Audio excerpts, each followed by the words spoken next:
Welcome to the Hudson Valley Disc Golf Podcast. This week's episode is sponsored by our newest Patreon member, Peter Fitzsisti. So that means, Eric, you're not allowed to call him Fitzgerald anymore. We got a lot to talk about this week with New York Team Challenge and the J Park Ice Bowl. Here to talk about it, we got Alex, Jaimen, Erich, Evan, Tim, and Corey. And Randy should be here shortly after putting leave. Couple notes before we begin. Fools Fest registration is open. PDJ B tier runs Saturday and Sunday, April 4th and 5th, depending on your division. Who here has signed up? Corey, you're in? I'm in, baby. I'm in. When does Pro play? The 28th. Saturday. Yeah, Saturday the 28th. Okay, so that's Corey, Alex, and Jaimen. You guys are playing Pro? Yep. Anybody else? Eric, Evan, Tim? I don't think I'll be in. No. Probably not. What's the other one that's the same week? Is it Blatnick? Breeze? Yeah, I'm not sure. I haven't seen anything about Blatnick recently. I think Ladies opens tonight. Ah, nice. Is it the same weekend? I don't even know what date it was supposed to be for. Usually it's in March. It's generally that last weekend of March. You will find me at a course that's not so windy. Saturday, 28th. March 28th. Yeah. Okay, so it's actually before the weekend before the Fools Fest. Okay. Same weekend, but if you played AM, you could play both events. Yeah. Wait, no, is Sunday MP40 too? Like age protected division? I'm confused now. So Saturday the 28th is Pro for Fools Fest. Sunday the 29th is FPO, MP40, 50, 60, all the age protected divisions basically. So Okay, right. that's all set there. And then the next week is AM side for Fools Fest, which is most of the AM divisions. So yeah, if you wanted to play Blatnick, you'd have to play age protected for Fools Fest or just the AM side. I forgot it was two separate weekends, in addition to two separate days. Yeah, I read the 4th and 5th, but it's the 8th and 29th and the 4th and 5th. Okay. Yep. So, Yep. I mean, I looked at it briefly and it's filling up quick enough. So, but yeah, if you haven't signed up for Fools Fest, now would time to do so, or tomorrow. Or don't. Yeah, or don't. It's cool. Corey don't need no extra competition. Then on Saturday, April 18th, the relatively new Dove Creek course will be hosting their first ever PDGA tournament. The ADK Discs presents Wing It and Sling It Open at Dove Creek, sponsored by Visit Montgomery County. It's a C tier run by Terry, Don't Call Me Dave Hudson. All proceeds will go to Dove Creek for continued maintenance and improvement. All payouts will be handled by ADK Discs. Visit Montgomery County will be handling the players packs, which will be a to-be-determined rain jacket. Please make sure to enter your size by March 18th so you don't miss out. Any players that don't get the rain jacket will be allowed to choose between two new MVP discs via the PDGA. Do you know what those discs would be, Alex? I do not off the top of my head. I don't know. I thought maybe the PDGA had certain ones. I believe they're leftover Craves and Insanities from the years past, but I could That be sounds wrong. right. But they're beautiful stamps, so. And you would know something about craving insanity, so that works out. Well, damn. Wow. Off to a great start, actually. What date did you say that was? Saturday, April 18th. Also, it says Visit Montgomery County will also be donating 2 MVP Black Hole Portal baskets to win, one during the tournament and one during the City of Amsterdam Wing Fest. The first basket will be raffled off to anyone who hits an ace on the iconic Island Hole 18. Should that not get hit, then it'll go to a throw-off in conjunction with any ace pot throw-off. If multiple people hit it, there'll be a CTP to determine the winner. They will also be raffling off a basket to any competitor that tries a wing from 3 different entrants in the Wing Fest, which will be going on until 6 p.m. at various locations around the city. There will be a map and directions to follow. Attendees will have to stay until 6 p.m. when the raffle will be conducted and the basket will be given away. Wings are typically $1 each, so $3 gets you a chance for a basket for your yard. Go off, I guess, apparently. Jeez, they're wanting a whole event. Let's go. Yeah. The more we support local businesses, the more they will invest. So it's going to be a 1-day, 2-round shotgun start. For any questions, check out their page on Disc Golf Scene or contact Terry. I can throw farther lefty than Dave Hudson. Corey, you've probably played the most since the snow dump a few weeks ago. Was this weekend better, and were ribbons necessary? I think depends where you played. If you played anywhere that wasn't J Park or somewhere that has actually gotten rounds put in, it was worse. I think like one of the worst parts of playing winter disc golf is the trudging through fresh snow between holes or in a hole. So J Park having a second weekend of pretty full play was pretty beaten down. But if you played at CTK or I heard Stony Hill is pretty bad, and I'm sure Wilcox, you're just trudging through a foot and a half of snow is very exhausting. And ribbons were definitely necessary. Yeah, I was 100% advocate, even at J Park, to still have ribbons. All my discs had ribbons on them, again. So why don't we start with the Beasts at the Widowmakers at Wilcox? Everybody but Erich picked the Widowmakers. I saw something on Facebook. Did they play doubles first? Did anybody else hear this? I did hear that. Do we know why? I feel like that's something that Jackie and Juliet have been like trying to advocate for, at least trying out. I feel like I've heard that in the past. Yeah, I think the basic idea is if you play doubles first, when you're done with match play, you can just leave. Okay. I don't know. I always go to disc golf events because I like being around the people at the disc golf events, so it's never really made sense to me, but I guess. Yeah, I see both sides of that, but I agree with like Jaimen. I mean, sometimes you're going to get stuck on the card where you're the last ones to finish, but you're the ones that everybody's talking about. And on the flip side, you get to hang out and talk about the people that are still out there. So I think that I agree with you, Jaimen, on that. I think it might have been a good experiment because the same thing, like you try to have lunch around the same time, and like with singles play, like at most you're going to play 18 holes. Doubles, I mean, we've seen a lot of playoff matches in Team Challenge this year, which always extends that round. Yeah. Although sometimes, when you're playing singles, you might only play 12 holes and then be done early. I don't know. Yeah, experiment. Yeah. So, well, if they did it doubles first, we could take a look at the doubles. It looks like there was a 1.5 penalty points. Yeah. Okay. So the whiteboard's accurate. They can consider penalty points in the whiteboard. Yeah. Jay might go in after the fact and like fudge the number. I don't know if there's anywhere that actually shows like there was a half a point added or whatever. That's what I was kind of curious about. Okay. Oh, no. If you hover over it, it does. You get a little question mark. It's got a little underline under it. If you click it, it says includes half point penalty. But for me, the bottom of the browser cuts it off. But it does technically show it there. Yeah. Includes 0.5 penalty points. That's cool. And it's the only one underlined, so it kind of highlights that. Yeah. So my question is, how does the Beasts have 3? Where I'm looking at Dubs, they got 3 points, but only 1 win. That's a great point. And also in singles, it says the Widowmakers got 2.5 points. So I'm not really sure what I'm looking at, I'll be honest. And also, the total points are 15.5 in both. But for singles, it says they got 2.5 penalty points. Doubles says they got 1.5. I'm not really sure. I'm looking at the actual whiteboard. Oh, they have a push? Yeah, there was 14 people in doubles and 13 played singles, it looks like. You know what it is, Corey? Because they played doubles first, there's a push. That second match, there's a tie, Tyler and Matt and Jacob and Todd was a push. So that was the 1 point. Because they do doubles first, they can't go into overtime. I think they just switched the order. I think they still played doubles. I don't know what happened there. I feel like they might have had a playoff and then it's not reflected on here. I don't know. What I'm saying, though, is if you do doubles first, same as singles, you can't go extra. So if you end up tied, you're lunchtime. tied. Yeah, but I don't know if they did that. I think they might not have done that. I think they did because the actual whiteboard has 1 point for both. Not the TC whiteboard, the actual whiteboard. Yeah, the drawing whiteboard, yeah. I thought that there was like, I don't know, someone playing doubles at a playoff and then came back to lunch like super late or something. Maybe I heard that wrong. Looks like Wilcox plays well at home. Is that Scott Mosher that took a loss? That's a pretty good win for Carter and Josh, right? I mean, Josh is like 970 rated or something. So that was a pretty fair matchup, I think. Okay, never mind. Ignore me. Well, it was only 1 stroke, so it's, right. Like you said, fair matchup and tight. So 12.5 to 3 after doubles for the Widowmakers. It's interesting. I'm sure they'll do a breakdown of it on their next, not another disc golf podcast, but doing breakdowns is exactly what a disc golf podcast would do. So I don't know. Their spread's pretty good, though, the Widowmakers. We've talked about that. Never heard a bad thing. Yeah. The legendary big sandwiches. Anything you notice in singles, Evan? No, again, I mean, a lot of comfortable victories on the Wilcox side, obviously showing their home team advantage there. Nick Warren with the push, I see. I'm just going to assume everybody had a really good time. Todd Martin with the win, 1 up over, is that Jeff? I'm going to say Darling before I click it. Oh, no, Daniels. Oh, I'm sorry. Jeffy D's. Yeah. You actually have to click on these to get the last names, which is, it's nice to be able to do that. Mm-hmm. But you click on these people and it'll tell you their records. Yeah. Yeah, I kind of hate that part, but it's cool for everybody else.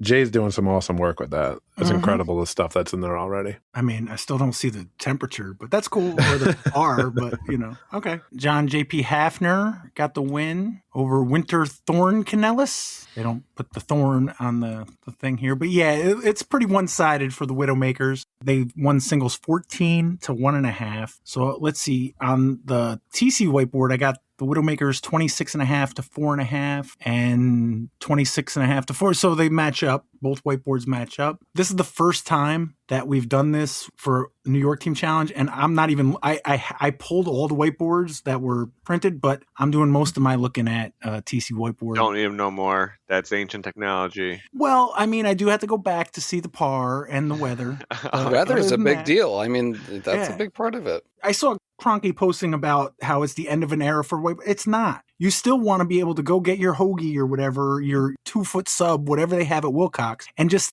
glance at the board and see if you're winning or not. Yeah. You know what I mean? There's always going to be that. So yeah, the Widowmakers got the Beasts. That puts the Widowmakers, I think that's their 4th win with 1 match to go, 4-2, if that sounds right. So they're looking good for finals. All right, we might as well look at Revolution versus Tower Power, because I didn't realize both Alex and Randy, I didn't really plan super great. So I should have written everybody's names down. I should have looked. Revolution and Tower Power, everybody but Erich picked the Revolution. This was at Stephen P. Wallace. Erich, you're the only representative we have for this? Yeah, that's okay. Yeah, I can't speak, on behalf on what the captains or anything decision making, but as a representative, I think I can do fine. Did you get to play both matches this week? I did, and I was really happy, actually. I mean, maybe everybody kind of felt the same way after weeks of that 0-degree weather and that whipping wind. I was actually really excited to get out and play disc golf again, and just excited to be out there. Needed that vitamin D. Yeah, honestly, the Revolution was funny. It felt like a who's who of people that are talked about on the podcast. You have Cody Conine, Logan Akins, shout out.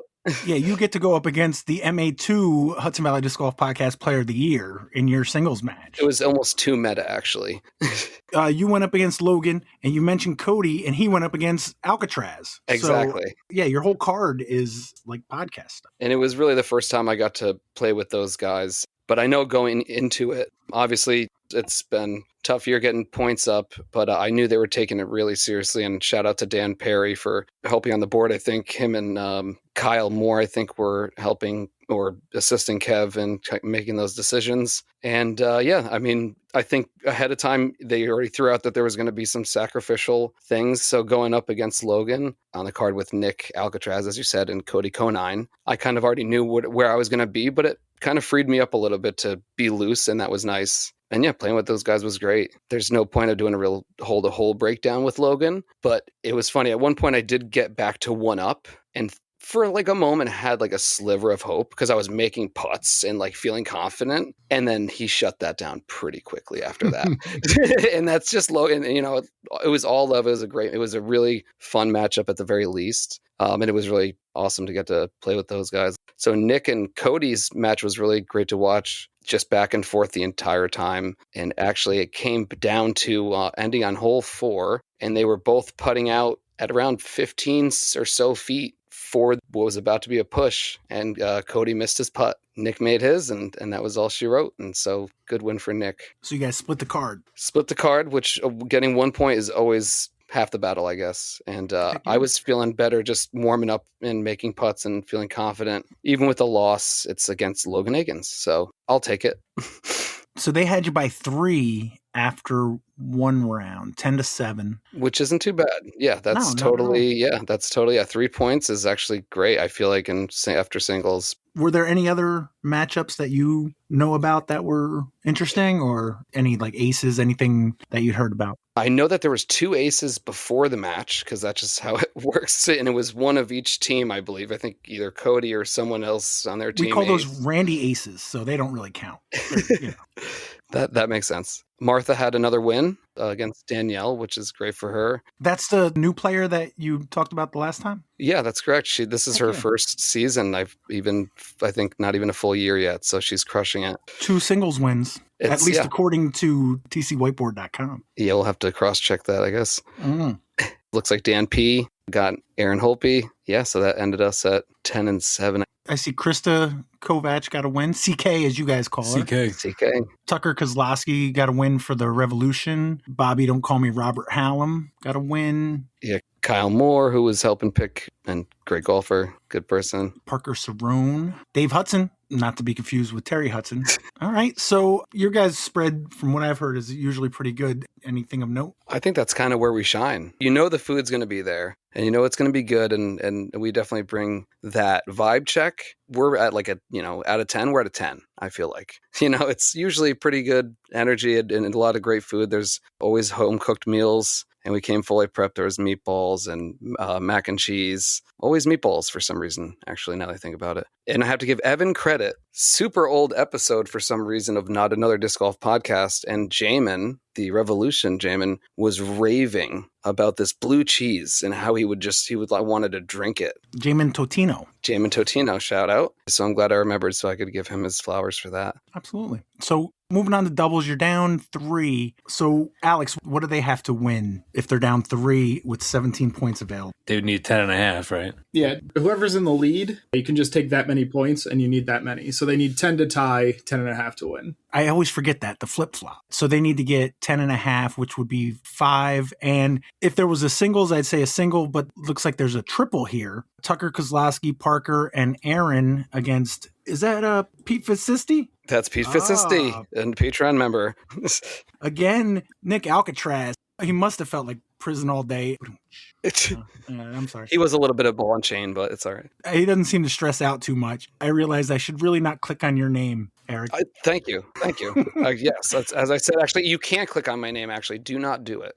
2 and 3 in dubs, man. 2 and 3 in dubs. So the thing is, hey, if I had 2 seasons records on there, it would look a lot prettier, but it looks terrible. It's been a tough season. I'll admit that. Just in singles and doubles, you're holding your own. Well, somebody else is holding me, apparently, but... Well... I want to see the stats on how the people that play with Erich during match play do. I wonder what his vibes ratings is. I think it's 100%. You got to add vibrating to the... Well, never mind. That sounds Yeah. So Erich, Nick, and Pete versus Tucker, Parker, and Aaron. How'd that go? That was another great matchup. I mean, we played shorts, and that's actually another huge thing to note. Obviously, with doubles coming in 3 points down, anything's possible. Honestly, we came out hot, keeping up with them on our card. I mean, playing shorts, you're hoping, honestly, you're looking for 18 down on shorts. With a triple setup, at least 2 good putters that I can count on and just kind of focus on driving. And then I was actually feeling good with the putting stroke that day as well. But they came out just on fire. We started on hole 1, and we kept up with them with birdieing up to hole 6, parred out 7, birdied up to them up till 12. They got 12 and 13. We didn't. And they birdied out and got the hot round of the day with 18 down. We left a couple on the field and ended up with 13 down. Yeah, there was some really great putts and good moments. Great guys to play with. So they shot 18 down, but all birdies? All birdies. Yeah, I was kind of hoping for 19, actually. I was making them feel bad. I was like, it's kind of sad that you guys can't even do more than 18 down. Like, come on, with 3 of them? Because you're looking at the other scores, 13, 14 down, 11 down. And a lot of them are pretty close. I see a couple 15s too, yeah. It's a fun layout. It's definitely scoreable. And it's also fair for the ladies. Yeah. And this one's got a lot of those icons. You got the flame, you got the star, you got the tamale, and then like a different colored star. I don't know. It was cool to see the fire emoji the first time. I was like, oh, a little cool addition. And as we're beta testing it now. I do see for your side, Terry Hudson, and is that Dan Pupke, I'm guessing? Oh, Dan Perry. Dan Perry. Shout out Dan Perry. Yeah, they shot -14. They won their match. That's all we had on our side. Yeah, there was one other close match, I think. I mean, even ours at 13 down, we're still 5 strokes behind. Yeah, I mean, other than actually, no. Closest match is 4 strokes. What's funny, Tucker had mentioned that. I don't know if it was leading me into a trap, but he said that they fall apart during doubles normally. which is interesting because I understand that it's hard to know who to match up unless you've been playing for a while or everybody's, spread out. Looks like Martha and Krista, they lost, but they were pretty tight against Emma and Caitlin. So they ended up getting you 15-2 in dubs for a total of 25-9. Tower Power still looking for that first win. Who do you guys have next? We have Wilcox at Wilcox. Actually, they're at you guys. Never mind. No, is it? It says Widowmakers at Tower Power. Okay, well, I believe that then. I'll believe the board. Yeah, you guys played your first 3 on the road and your last 3 at home. All right, so our next match, we got the Whips at the Chatham Hills Country Club. Everybody but Alex picked Minekill. Alex, I've been waiting a week to find out. Did you have enough folks? I mean, if you want to be real technical about it, one person is enough people. But we had 10-3, which meant that we're looking at quite a few penalty points. And then, unfortunately, we lost somebody at lunchtime due to injury. What's the minimum? Minimum is 15-3. So we were short 5 and then short 6. Oh, wow. Okay. I know you guys wait until the end to add the points, but theoretically, in singles, is that 3 points? If Minekill brings the full 15, that's a minimum of 2.5 points in the morning and 3 points in the afternoon. So okay, 5.5 points total. 5.5 points total. Okay. What are we going to do? We just got to win every match, basically. Pretty much. You got to win basically everything that's out there. Minekill's obviously a very good team, and Chatham Hills is not as good. So going in with a bare minimum 2.5 point deficit is not where you want to be. But I knew from Randy that they were going to be short a few people as well.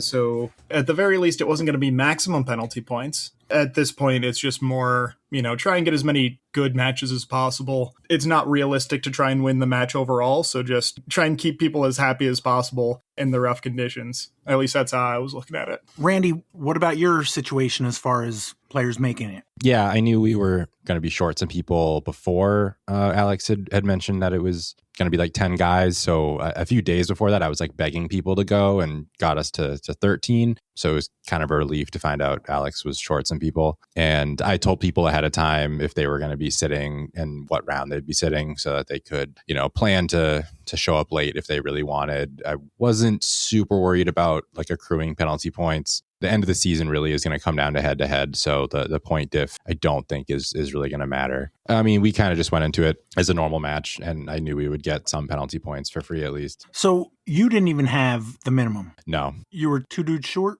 Yep. You were short, and Ryan Nelson showed up. I begged him. He was flying to Italy the next day, so... Is that motherfucker going to the Olympics? He is. He's... Mr. Oh my Worldwide. goodness. Yeah, he's watching all the hockey. Alex, though, you got to play against Ryan Nelson. You guys have played before, I assume? Yeah, so we've played a couple of times in match play. The last time we had the Minekill versus Stonykill matchup, I played against him, and I didn't really put up much of a fight. I remember specifically I had a couple of holes on the back nine where I thought I had a pretty good shot. Like, nobody saw it roll back, but it had rolled back into the lake and things like that. And it's just like, I want to be able to put up a little bit of a better showing than that. Now, you typically put yourself out. Was that the case here? It was. I put myself out towards the end, and there was a little bit of... I know Ryan had said something about the rematch before the match, and I was kind of looking forward to it too. Just, guaranteed pretty good vibes on the card at the very least. Not that there's really any bad matchups out there, but that seemed like a pretty fun one to have. So, Randy, did Ryan say, hold me out until Alex comes out? No, I had no expectations for matchups in that sense. Alex, I basically had mentioned it during matchups, and it was kind of a no-brainer at that point. That's cool. So how'd that match end up going? It went pretty well. We started out on hole 10, and I was able to take that one. We kind of bounced back and forth for the first couple of holes, but it was really a tale of two nines. On the back nine, I was able to hold my own. I was actually up after 9. I was up a point. And then we went to hole 1, and I got another one, and I'm up 2 with 8 left, and I'm feeling pretty good. And Ryan took 5 of the last 8 to beat me. So, It was the best of 9s. It was the worst of 9s. Exactly. He played very well. I had a couple of really good shots on 4. I beat myself on 6, but I kind of had to go aggressive on that one because I was behind. I had a very awkward putt. I think we picked up Randy around hole 3. And there's a couple of stumps that are there from overturned trees on the putting green. And I was leaning up, so vertical against the like base of a stump. So I either had to go behind a stump, so I would have absolutely no putt and would just be blind putting over a 7 foot tall wall, or try and balance myself on snow-covered branches in front of it. And legitimately, I was putting very well. So apparently something I do very well in the winter is putting in the snow, because I had another 4 or 5 outside the circle putts in round 1 after putting very well in the snow a couple weekends ago at our neutral. So I had the chance. It was a 30-foot putt uphill with super awkward footing and missed it. But, I can't expect to make all of them. But that was pretty much the end of it. We pushed on 7 and he took 8 to finish me off. So 3-1. Yeah, much more accurate to how I feel like that match should have gone the last time we played. So I don't feel too bad about it. Randy putting a picture up here. I see Ryan with his hand warmer thingy. Whips. Okay, did you not play in the first round? You're never going to find me, Pat. I benched myself for the first round. I'm a bad, matchmaker by talking about how I was going to bench myself fairly loudly near the spread in the morning. So I gave that away to Alex. I didn't even realize, but not a big deal. But yeah, I sat myself. I brought my camera. I spotted on hole 10, which is like the wide open field hole, and took pictures. Most of my good pictures are of Koch's dog, but I got some good ones. I'll make a post this week. But yeah, after the cards got through hole 10, I booked it over to the card of 6, which had Alex and Ryan on it, and got some more pictures on that card and got to watch some good play. If you're looking at the whiteboard app, it says Jason Lasasso. Oh yeah, that was actually James Scow, but he was playing 1,000 rated golf actually, so it seemed like Jason. I caught up for I think like 5 or 6 holes, and I was watching him hit really big putts. Robbie Hendricks made some big putts. Alex made some big putts. Like it was a great card to watch. Adam had an ace. Oh, yep. The one hole that I just like kind of put my camera down and checked out was the ace run hole 5, and Adam just pure forehand at it. It was going in the whole way. And then Ryan almost made it right after him. It was just like an inch short. So yeah, fun card to watch. And having the whiteboard app as a captain who's sitting is phenomenal because I got to keep track the whole time. I don't think when I'm playing I'll be checking it though. I am curious, Alex, will you be checking it on the field or not? Like Randy said, he won't be. Do you think you'll be looking at it or trying to stay kind of in your own game, if that makes sense? Yeah, most of the time I'd say I'm probably not going to check it mid-round. If we start getting to, 14, 15, 16 holes in, and it's mostly a foregone conclusion as to what the match is happening, my current match, then I'll start checking just to kind of have an idea. The time that it really shines for me, at least, is in between rounds. Being able to come in, mark down my scores, start getting some lunch, and then keep track of what's still out there, how the matches are going. If I can, see that there's 2 or 3 matches still out there, but they're pretty leaning heavily in one direction, I can start in on, doubles pairings a lot earlier. I can start in, looking at what we need to do for the next round, as opposed to waiting. Finally, the last guys come in. Now I can start in on doubles pairings because, whatever that last point was mattered as to how many points we need for round 2. But yeah, the more information I can have, the earlier, the better. But it's just, I'm probably not going to use it until it's in between rounds. Yeah, you're not glued to the board now. You can kind of take a step, and that's good to know. Thank you. I don't have to track down people and be like, hey, how much did you win by? And have them be like, I don't know. They were up like some number, but I lost. And the number of times that has happened, that's a little bit frustrating. This was your first time, Alex, using the app or no? This is my first time putting in names on the app. We used it for our neutral. Oh, okay. And I want to say we had used it a couple of other times just, as we were going. But that is why James Scow was playing as Jason Lasasso, because I was just kind of, putting in names, trying to go quick, and didn't realize I tapped on the wrong J name. Was Jason actually there? No, Jason was watching at least 2 kids. I'm not sure how many kids. Minimum 2 kids. Okay. Right. All right. So Marcia got the win over Beth Spalding, Tucker Middleton, Joe Babino, Adam Gill, and who was it? Not Jason? James Scow. James Scow, thank you. Troy Whidden got a win. Adrian Van Hall. Jess Lasasso and Kat Bemis got wins. On your side, it looks like Sam Richter and Travis Steel Toe Bashore got wins. Sam beating Liam. Ooh, that's pretty convincing against Liam. That Sam's pretty good. Sam is a very solid player, especially at Stonykill. There's a reason I take him for my partner when we're playing dubs. So 11.5 to 2.5, that's accurate with the penalty points and all that? I believe that's accurate for round 1. Yeah. Okay. You guys didn't post a whiteboard, so I don't have anything to compare it to. Randy, what about their spread? I mean, you worked up such an appetite taking pictures. Were you super hungry? And what did you like? Spread was great. You know, they had less people to bring stuff, so it was visibly smaller, but it was really, really good. Sam Richter made like an Indian dish, you know, with rice on the side, and it was like almost all crock pots, like all hot food. Really no complaints. There were people complaining because there wasn't beer, but like I can't actually complain if there's not beer. It's not a big deal. There was water. It was a good time. People had their own beer. Did somebody run out and grab beer at some point, Alex? Is that what happened? Yeah, that was something that Ryan had brought up at the beginning, so we didn't have any beer. Thank you for limiting Ryan's beer intake.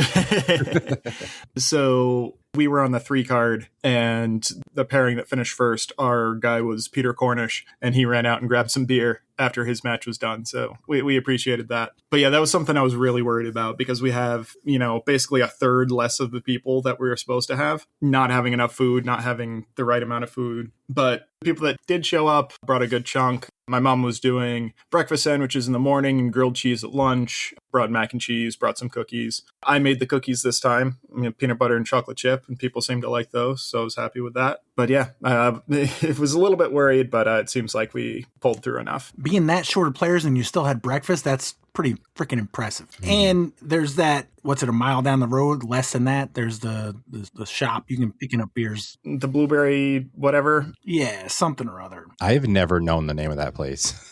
I think they change it. In my head, I think Stewart's, but it's not. Yeah, it's actually closed during the winter, so it's an ice cream shop, basically. Blueberry Chill. Blueberry Chill. Yeah. I was thinking the gas station. There is a gas station right down there as well. Yeah. I wish it was Stewart's. Oh my God. Like if I got to go to Stonykill. Oh, there's a Stewart's nearby if I need to pick up anything or get gas. So, but it's not Stewart. So 11.5 to 2.5, round 2. Randy, you got to finally play. You played with Ryan. Mm-hmm. How'd that go? It went great. Well, it went great. It was fine.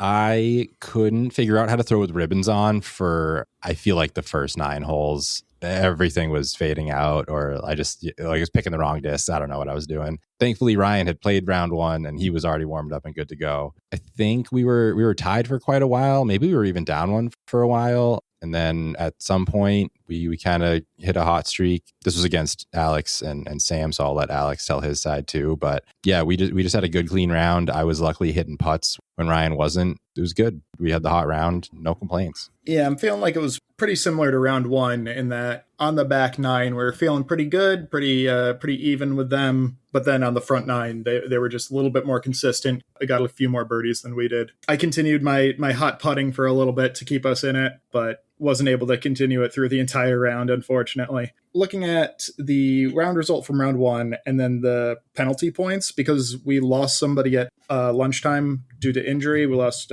Gene. He had a knee thing. I think we actually should have more penalty. You guys should have more penalty points than you did. Yeah, I wasn't going to shake you down for like another half point. So I kind of left it as the way it was. Yeah, basically we were doing the math at lunchtime, and it would have taken us winning every match. It just wasn't going to happen. So I wasn't too stressed during matchups. I figured just, similar thing, try and get as many fun matchups as we could. But yeah, I felt good about playing against Randy and Ryan, but wasn't quite good enough to actually take him down. I had a really good ribbon malfunction on our final hole. I made my ribbons a little bit too long. It was great that I never looked for discs, but every time I was going to throw, I was afraid I was going to step on them. So I was trying to like shoo them away from me as I was getting ready to throw. And on the last hole, I tried to throw really hard, and the ribbon was hooked on to the back of my left-hand glove, and it just sent the disc off at like a 45-degree angle, and the ribbon stayed attached to my hand. I never went and looked for that disc. I did a quick glance and just kind of left it behind, and when it thaws out, hopefully somebody finds it. But, it was a backup destroyer, so whatever. But yeah, cut those ribbons shorter for Sunday. All right. So like you said, it's a pretty much a clean sweep. 13.5, potentially 14 points to nothing. Marcia and Adrian got the win. Kat and Jess, Adam and Justin, Hickok, Troy and Liam, and Jimmy O and Mike Young, I'm guessing. Yep, Mike Young. All got the wins. That puts you at 1-5. That sounds right. And you got the Beasts coming to your town in March 14th. Hopefully it'll be a little bit warmer, a little less snowy. It could be a fun, like a party atmosphere, if I had to guess. Yeah, my instinct is both of us will be out of contention for finals at that point, but I'm not 100% sure. Don't they do like a, what's it called, like an anti-finals or something? They have in the past. I haven't heard anything about that this year, but... Pat, you're thinking of the faux finals. Faux finals, Thank you. I couldn't think of the name of it. But Randy, you got the wrenches next? Is that what it is? Yeah, so we got the wrenches, and they're coming to the whips. So they're 3-3 and we're 4-2. So if they beat us, we'd both be at 4-3 and the head-to-head takes it first. So I haven't thought about a 3-way tie, but I don't think it's likely. I don't think it's likely. So realistically, we just need to win our last match to go to finals. The Widowmakers are right now at 4-2. Yeah, that would be the potential 3-way tie, but they are playing Tower Power. They're playing the Tower Power. I'm not going to bank on anything there. So just going to try and win it. As an impartial observer, I'm going to bank on it. But that's cool. All right. So our final match for the weekend, we got the Wrenches at the Goats. This was actually at CTK? Actually. Yep. Okay. Looks like Jason, Brandon, Randy, Jaimen, and Alex all picked the Goats. Corey, Jay, Evan, Caitlin, Erich, and Elite Decider Tim picked the Wrenches. Was there anything leading up of note? I don't think there was anything really leading up other than a couple key players not being there for CTK and J Park acquiring a new player. Well, who were the players that you were, Corey, expecting to be there that weren't there for the Goats? Kyle wasn't there and Ethan wasn't there. I'm not sure who else is on the team that wasn't there, but I know like those are two of their top guys. So those are the ones I was aware of. Any others of note, Jaimen? No, that's really it. Okay, and Corey, who was this surprise? Did you know before that you were getting another player? I had heard that there was going to be a new player early in the week, but I did not know who it was. I also did not fight to know who it was because the person that told me, I knew that he wanted to tell me, and I just figured I would just be like, don't care, let it eat at him. But then I learned late in the week, yeah. But you could actually ask him yourself, Pat. I wasn't there. You could just throw out a question, and the person that was there would answer it. Was there somebody that was here that played for the Wrenches this past weekend? There might have been. Oh. What happened there, Tim? How'd that come about? I mean, Chad had talked to me. It was at J Park Dubs. He had talked to me about possibly being a substitute for the Wrenches at some point, and it just hadn't worked out up until now. But Brian reached out. It might have been Friday or Saturday before, the week before. He kind of said, hey, do you have any interest or availability to play? And I said, let me check with my wife. It's being Valentine's Day. And then also I knew I was playing the Ice Bowl, so 2 back-to-back days. Usually I don't have the opportunity to do something like that. So I texted my wife and she got back to me and said, yeah, sure, that works. So test failed. Yeah, it's all good. It's a corporate holiday. Everyone's just falling in victim to it. Facts. Cool.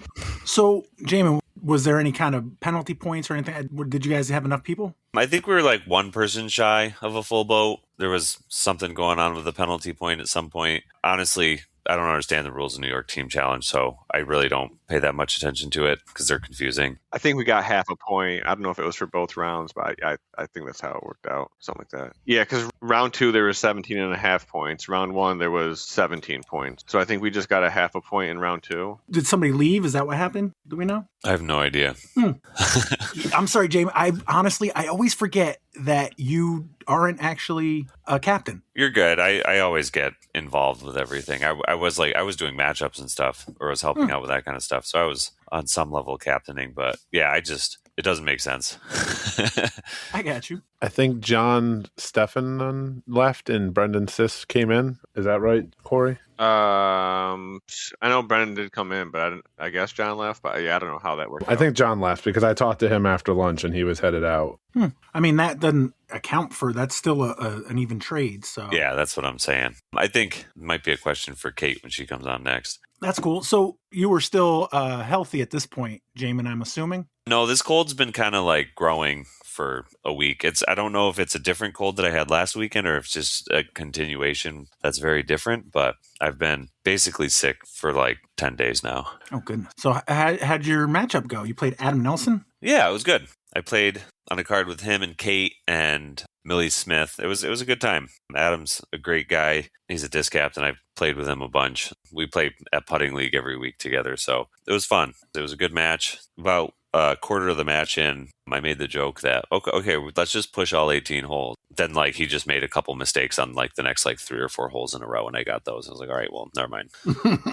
So you ended up winning 4-3? Yep. Basically, you had a split card. Looks like Caitlin won her match, so we're all knotted up. Tim, you played on a card with Brian Bickersmith. How'd that go? I did. I played with Brian, Tom Rascona, and then Steve Marshall. I mean, playing with Brian and Tom is always fun. Tom is just the best to play around with. He's just lighthearted and fun and easy to get along with and always chatting. The round was good. Brian and Tom were back and forth the majority of the time. And then the last, few holes, Tom just got the better of him with a few good putts. And Brian just was a little low or a little high on some of those. And then Steve and I were back and forth. I think he was up one on me for a while. And then on hole 18, I made like a 110-foot putt and to keep it at 1, and then was able to battle back. We started on 5, so I took holes 2, 3, and 4 to win 2 up. So I was able to battle back and take that win. But yeah, it was a great round, a lot of fun. Even going through the snow and the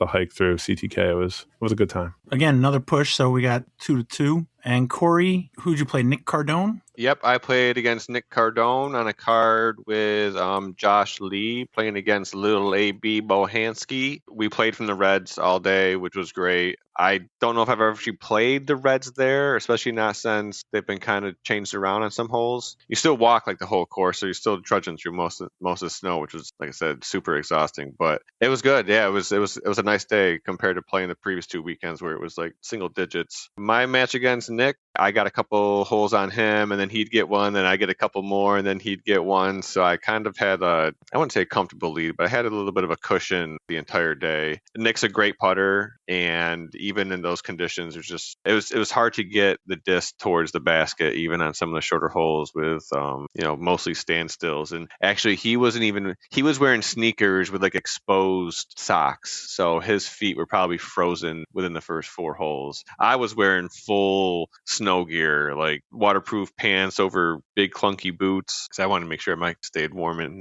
dry. But Josh and Anthony's match was a lot closer. I think Josh got one early, and then Anthony put a string in the middle to go up 2, but on the kind of like the back 9 of the course, Josh was able to kind of claw his way back and go down to the final hole 1. Anthony put it to about circle's edge. He missed his putt. Josh was in that stuff short right in that little that bushy area. Tried to get aggressive and hit a branch and didn't get out of it. And then he drained this sick, like super obstructed 30-footer to push the match. So our card actually came in plus 1 point for the wrenches. So you guys are up 1. Looks like on your side, Alexis White got a win. Alex Hellenick, Chad Larson, Justin Michelli, and I mentioned earlier Caitlin Clay. The other side, you got Megan Mercier. Is that Danny White? Yep. Adam Shoemaker and Azariah Cartret. Jack Fruchter got a win. The Dubs cheat code, Peter Hodge. And there was a singles, well, they're all singles matches. So there was a threesome out there. That was actually a solo. Oh, a solo with Chris Dahl got the win and there. Matt Cully, yep. They played by themselves, I think. So you guys had a 1-point lead, but after 1, it's 9.5 to 7.5 in the favor of the Goats. Tim, were you rethinking your switching of your picks or no? No, I felt good about that. Only being down 2, like looking at their roster, I don't know. I felt good about it. I don't know about Corey, but I thought that was pretty good. Yeah, I don't think we were going to get more points than them in singles. I thought it was great that we were able to keep it that close. And then doubles, anything could happen. With the strongest team that they have, that's definitely an uphill battle to try to get 5 doubles wins. But no, yeah, it was good to see. What's the spread situation at CTK, Jaimen? How does that normally work, and how did it work this week? So we're still kind of figuring out how to do it repeatedly. This time we rented out the like inside of the welcome center. So right when you walk in, there's this big kind of open area that just has like a couch in it and their welcome desk. And they threw up a bunch of tables there and gave us a folding table for food. Steve Marshall brought another folding table and we kind of set up on those two. And then we had another table kind of off in the corner that had a power strip that like I was using to heat up my macaroni and cheese, so we didn't like blow the breakers or anything this time, and then just moved it over to the main table with everything. But that worked out really well. I liked it. I can't speak for Anthony, but I think that could be a good solution going forward, at least for matches in February kind of thing. It was super convenient. It had bathrooms and a water fountain indoors, plenty of room for everybody. It was awesome. Yeah, I thought it was great. Yeah, to be able to go inside for lunch was just top notch. And that couch is 10 out of 10. Oh, yeah, you beat me to it, but that couch was so good. Oh, that couch. Corey sits down on the couch, and I'm like, oh, look, he looks pretty comfortable. I went and sat next to him. That couch was unbelievable. It's a nice fabric couch, none of that leather or pleather bullshit. And it was like, it had the perfect, it's the kind of couch that you're used to sitting in and you fall right into it. Like there's like no cushion left to it. But this one had so much plush to it. I could have slept there. And it had enough back to it that your like head wasn't dangling off the back. You could like lounge and just get into the perfect position to fall asleep. It was.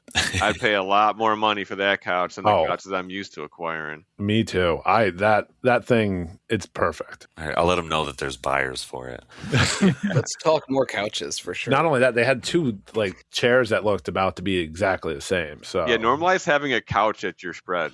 Yeah, definitely. That shit was sick. It is a really like I use that couch, like I'll sit down there for like doing Lost and Found, or I've had like random like Zoom meetings and stuff when I'm over there. So like it is a pretty solid couch. I've never thought about it quite as much as you two have, but it's nice. After trudging through all that snow, it was super nice. Corey and I had a good 5-minute conversation about that couch. A good couch is important. Times two. You just did now, Tim. So yeah. Well, we've duplicated it. It did. That couch deserved it. It probably deserves to be like the best player of the team from both sides. Was there anything notable in the spread that you guys liked? Wieners. Yep, I was going to say the hot dogs. Couches and wieners. Okay.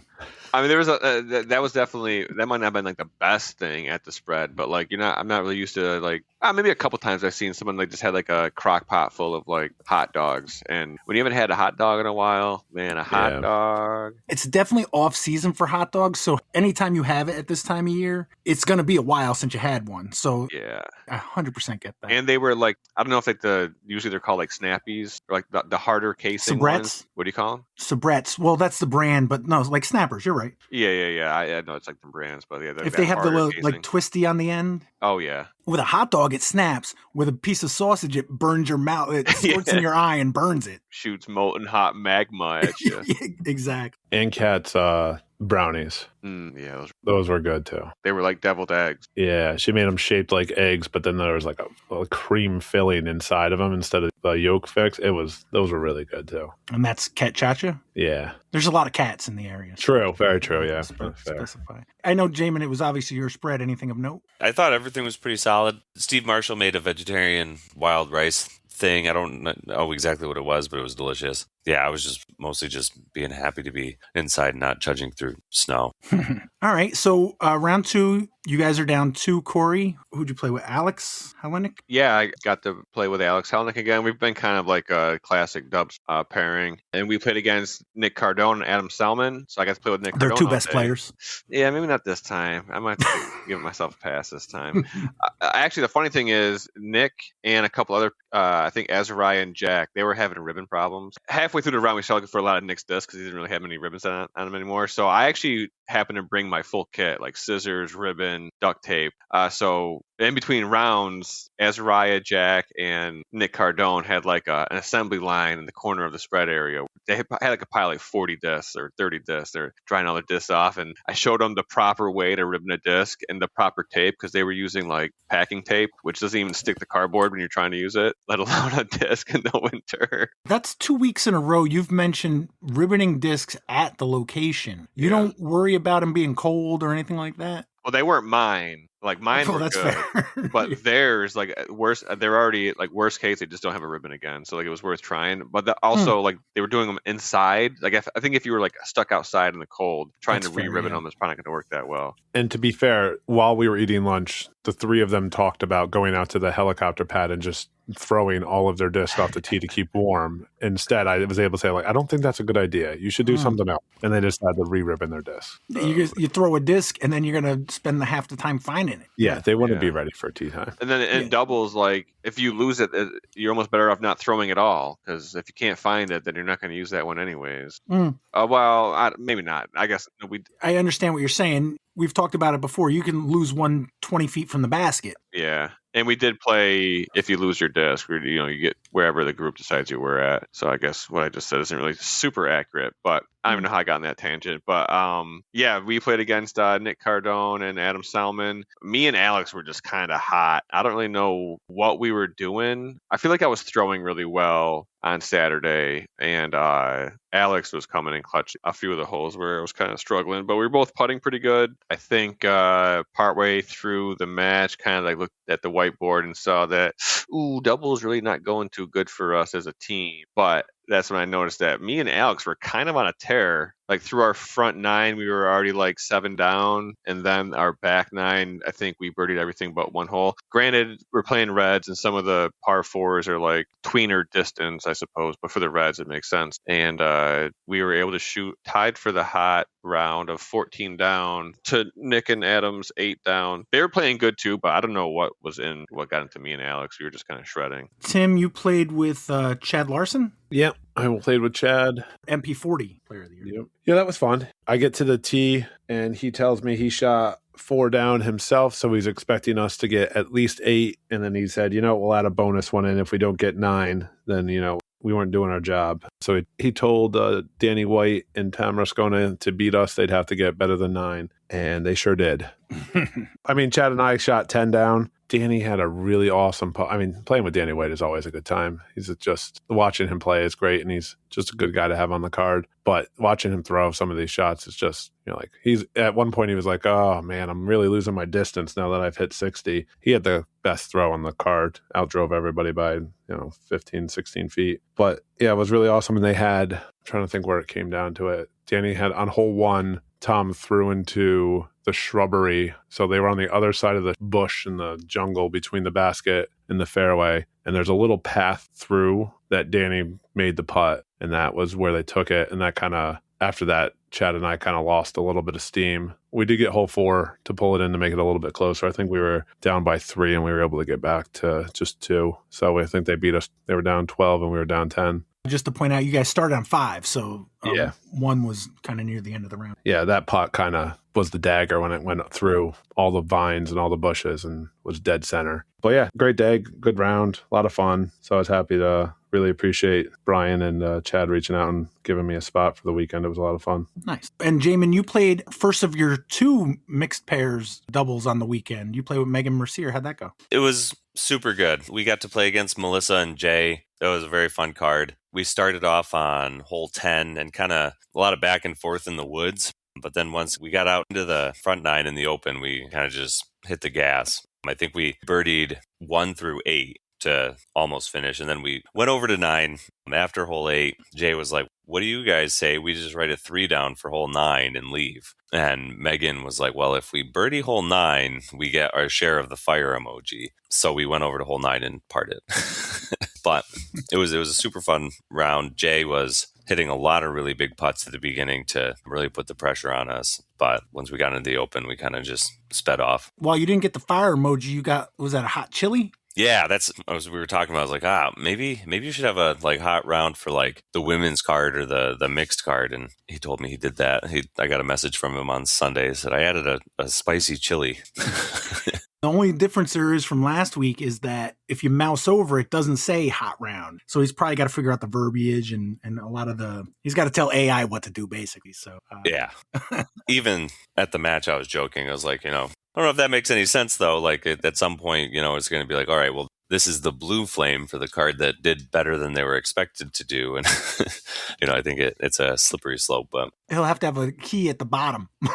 Yeah. All right. So like Corey mentioned earlier, Corey and Alex got the win on their card. And so did Alexis White. She played, looks like singles against Millie and got the win there. But everything else went to the other side. Jaimen and Megan, Peter Hodge and Kat, Troy, Anthony, Danny and Tom, Jack and Azariah, and Dave and Steve all got the win. So 13 to 4.5 in dubs for an overall win of 22.5 to 12. At this point, Tim, were you rethinking you're switching your pick? No, I knew I was going to go Jay Park the whole time. I just wanted that a little drama to it. That's all. I just want to have some fun. And nobody has ever really switched, so I thought that would be kind of fun to add that to it too, even if I was wrong. That's fair. I don't know if it's been thoroughly vetted or fact checked, but I think for the wrenches, from what I heard, is that this match didn't really matter to us as far as making finals. I think even if we won this match, if we lose to Minekill, then we're out. So basically have to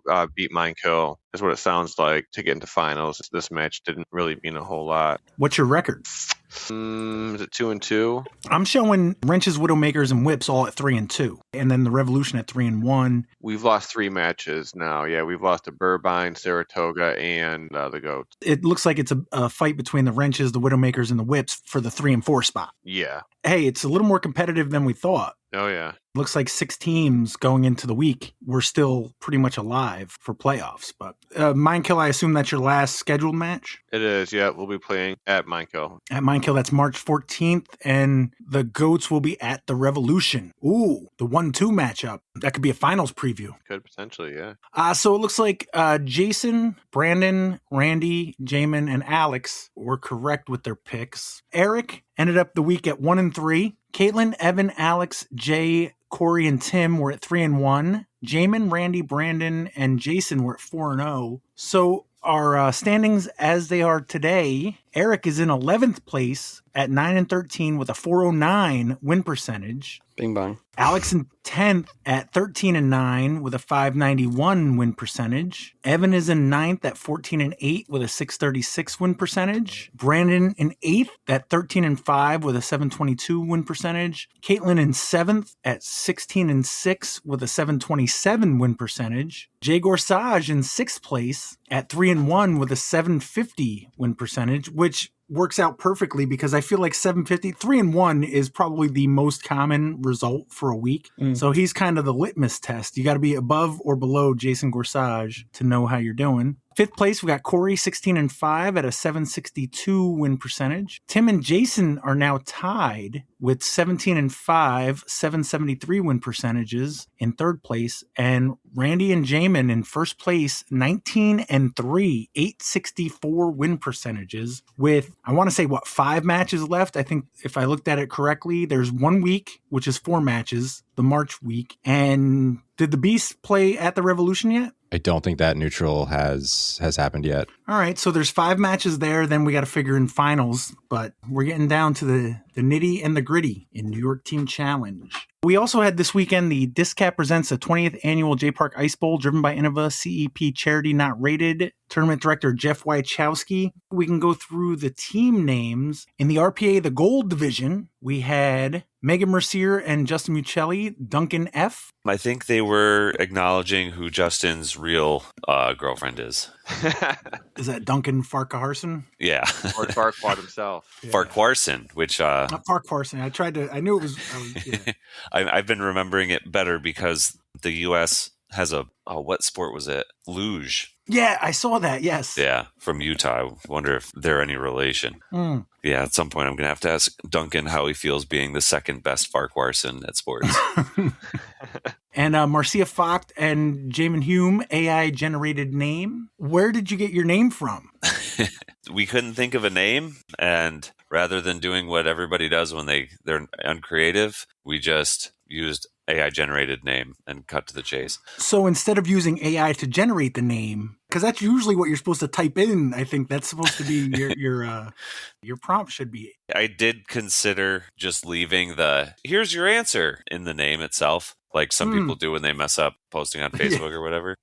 But that was just kind of a quick thing the night before Kisco when signups were. Me and Marcia were like, oh shit, we got to come up with a name.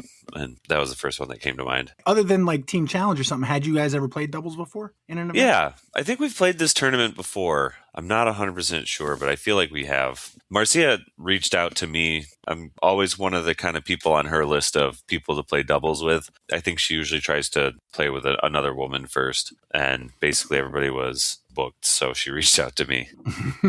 I'm just going to go through the team names. We don't worry about the divisions. I think it's MA3, if this is as big a division as I think it is. But we got Joe Kowalik and Joey Harrington, Viking Experience. Joe Kowalik, that's the Viking, right? Correct. Joe the Viking? Oh, yeah. Correct. Yeah. Is Joe Harrington Viking-ish? Nope. Not especially.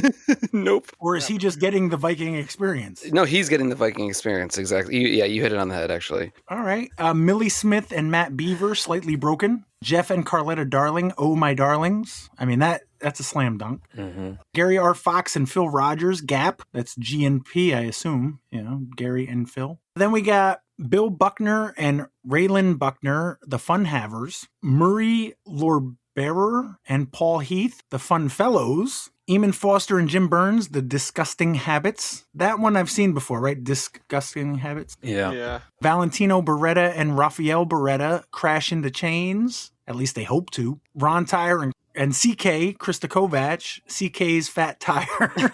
That was kind of a good one. Christopher and Mark Evanchuk, Chuck and Chucks. Classic. Sean Collins and Chris Wilson, Tron Wallens. That's just a bastardization of their names, but I don't know if I said it correctly. Probably Kron. Kron Wallens. Okay. Ben and Ari Fruchter, Birdie Free. Todd Everlith and Derek Stasinski, Big Putts and Guts. Jim Seymour and Brian Knapp. Aceless Chaps. That right now is the leader in the clubhouse because there are a couple of chaps that are aceless. No? Probably. I don't know. Yes. Bill Bowen and Michael Lefty Warner, 3.5 thumbs. I assume there's a war injury involved. Does anybody know? There's something going on there. Somebody's missing a half a thumb. So those were all MA3? That was all MA3. Oh, wow. Okay. So MA1, we got Roderick Perry and Cameron Rivers, the New Neighbors. Greg Kurtz and Billy Archer, the Porcupine Pricks. That's a good one. Yeah. I mean, Porcupine Springs, you know. Yeah, they both It's live funny. there. That's why. Yeah. Patrick Jeffries and Lenny Rabune, TBD. Boo. Yeah. Unless Aaron we do something Holtby else. and Terry Hudson, Edward 40 Hands with arthritis. I know Terry Hudson's over 40. I assume Aaron Holtby's over 40. Yeah. He is. Mm. Yep. Oh, this one, I mean, Tim Goyette and Brian Monahan, Camel Case Corey. Classic. Yeah, it's a classic. Andy Lewis and Brian Hauser, Birdies to Bogeys. A couple of Gardner guys, Gunks. I'm assuming that's Jeremy Florida Man Million and Tyler the Cannon Gannon. Suck our discs. It's kind of strong. It's so strong. Kind of strong.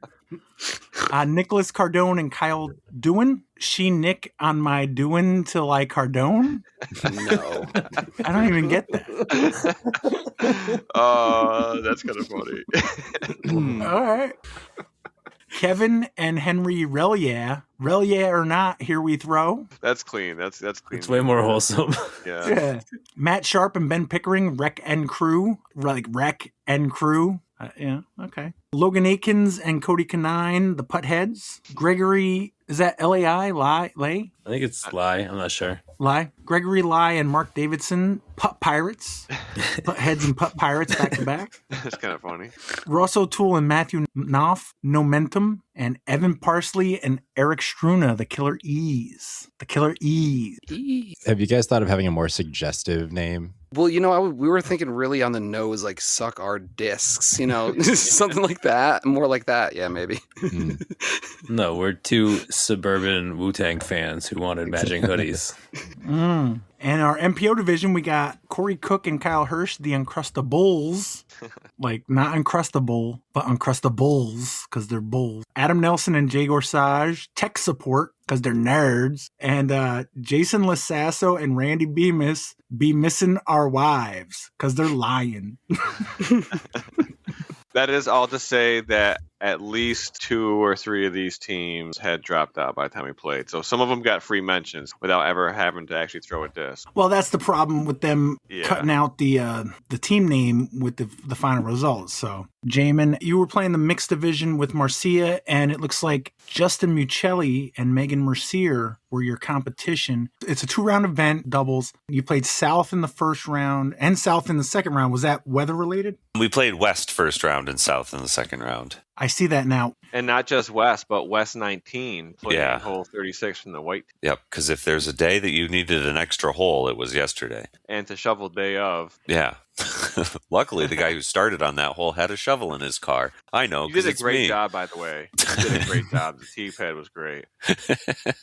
I'm sure that had nothing to do with your current illness or anything. But no, if I mouse over round 1, it says Drolman Park Disc Golf Course South, J West 19 with 36 white. And then it says for round 2, Drolman Park Disc Golf Course South, J South 18. What's the South? I don't know what it looks like on tournament director's side, but I know disc golf scene is kind of messed up too. But like the way the layouts are grouped, they're like grouped under this South umbrella. I don't know if we played North, if it would say J Park Disc Golf Course South, North, J North 18. But I see what you're seeing. Yeah, that whatever that umbrella group is, slightly inaccurate. How'd round 1 go? Round 1 went super well. I was feeling good. It was best hole doubles, so we weren't playing best disc doubles. So we were just playing singles, essentially, and taking whoever's score was the best. Marcia's super steady, so she was able to kind of stay in the lane whenever I would veer out of there, and she came in clutch with a few really important par saves in the round. And I was able to kind of get some birdies here and there to have a good round. It was kind of strange with all the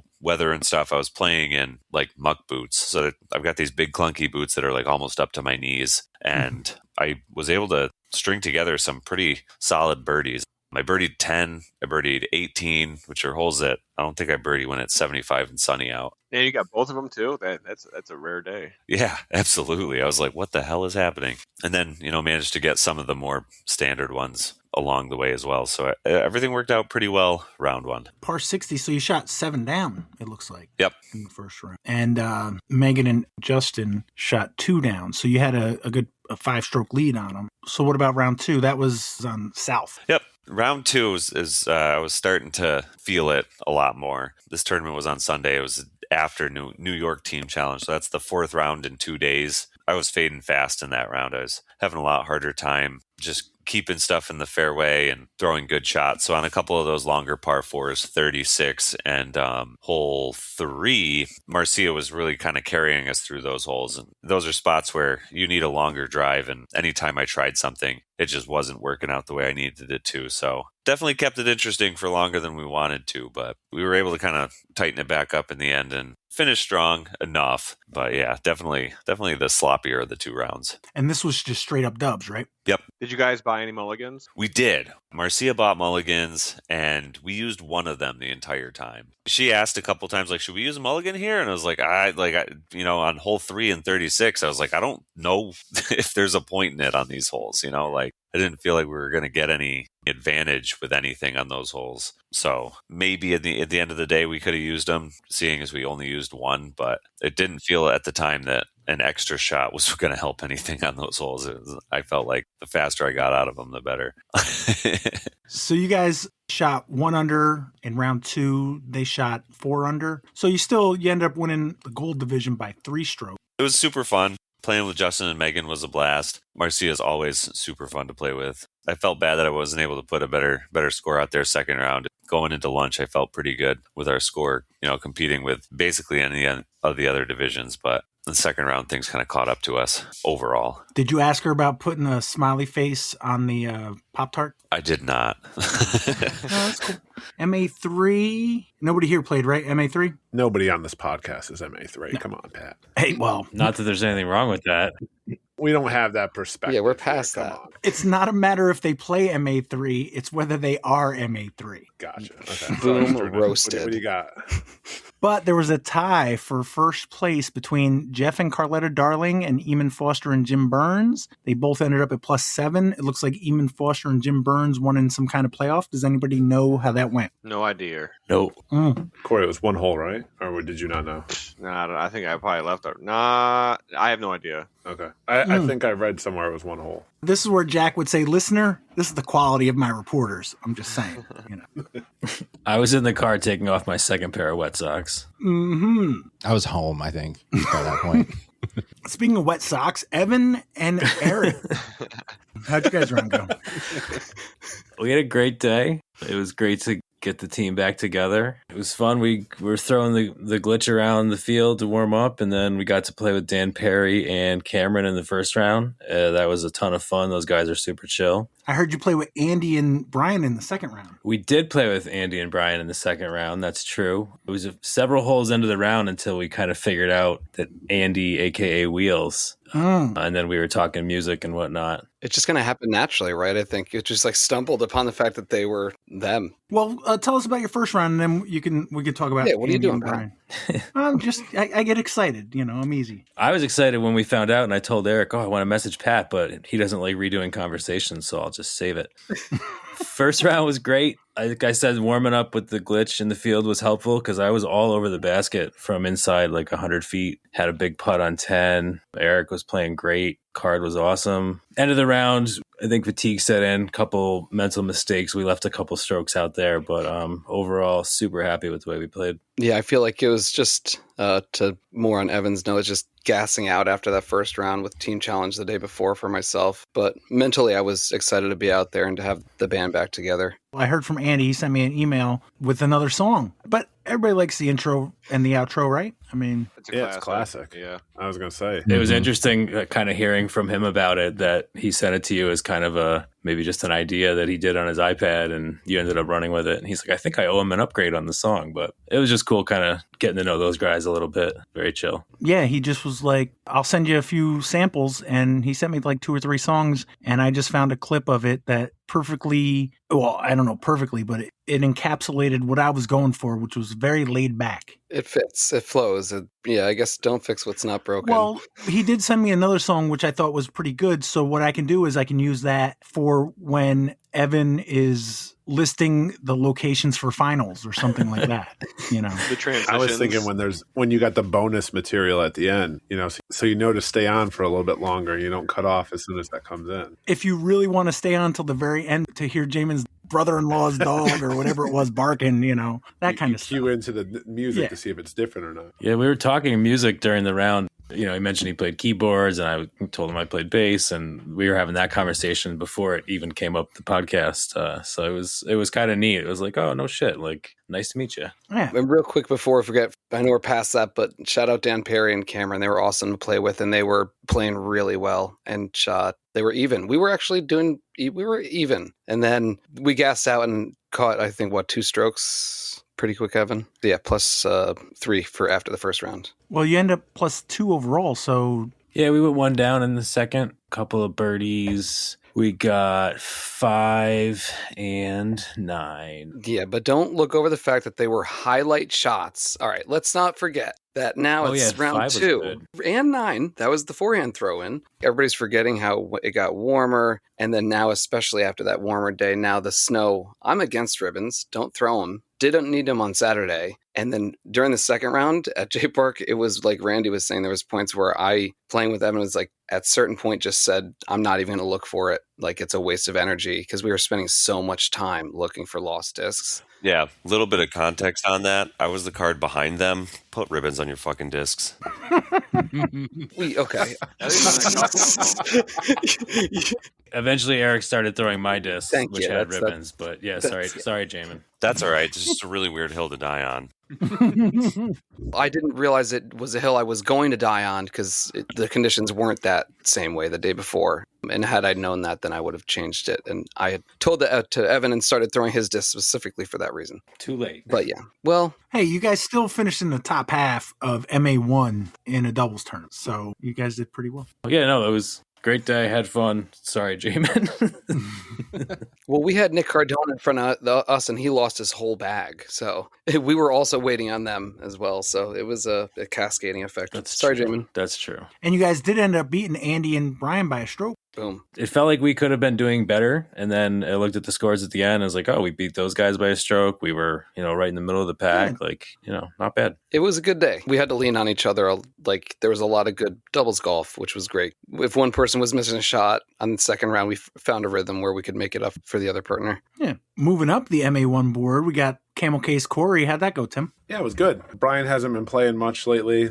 He missed our last team challenge match, and I don't know what's the one before, but I haven't played a lot with him, so it was nice to get out there. Round one, we kind of just told each other that we were just going to play par golf because of the weather, and we were doing that for a while, but we collapsed towards the end. Kind of had a rough finish to the round, but I was making nice drives, good putts. It got to the point where I was hitting huge putts, so like Brian's layup was, even though he had those layups where you put it to 2 feet and you're good, so I'm making 40-foot putts because I know I have the par already. So that was kind of nice to see those go in. But yeah, towards the end, we just kind of collapsed and didn't have a great finish. And I think we finished 5 over. So it wasn't a great first round. But I mean, this is where Brian and I knew we would do better. We're just better doubles players. Just knowing that we have that security with each other, it's nice to have that. And we know how each other's game goes, so we can kind of caddy for each other when we're looking at shots and say, okay, you're going to take the forehand, I'll take the backhand to see where we end up. And we played really well. Kind of switched, though, with the putting. Brian wasn't having the good layups anymore, and I was, but he was nailing 50-footers. So a lot of those birdies that we had, I think we were 5 down to get back to even, were huge putts by him. I think he made a huge, probably 55, 60-footer on hole 2 to get us a birdie there. He made a big 45-ish foot putt on 4 to save the par. He was just making huge putts all day, so it was really nice for us to be able to get that doubles round in and get back to even. And come to find out, we cost Nick Cardone $20 because he bet Ross that he could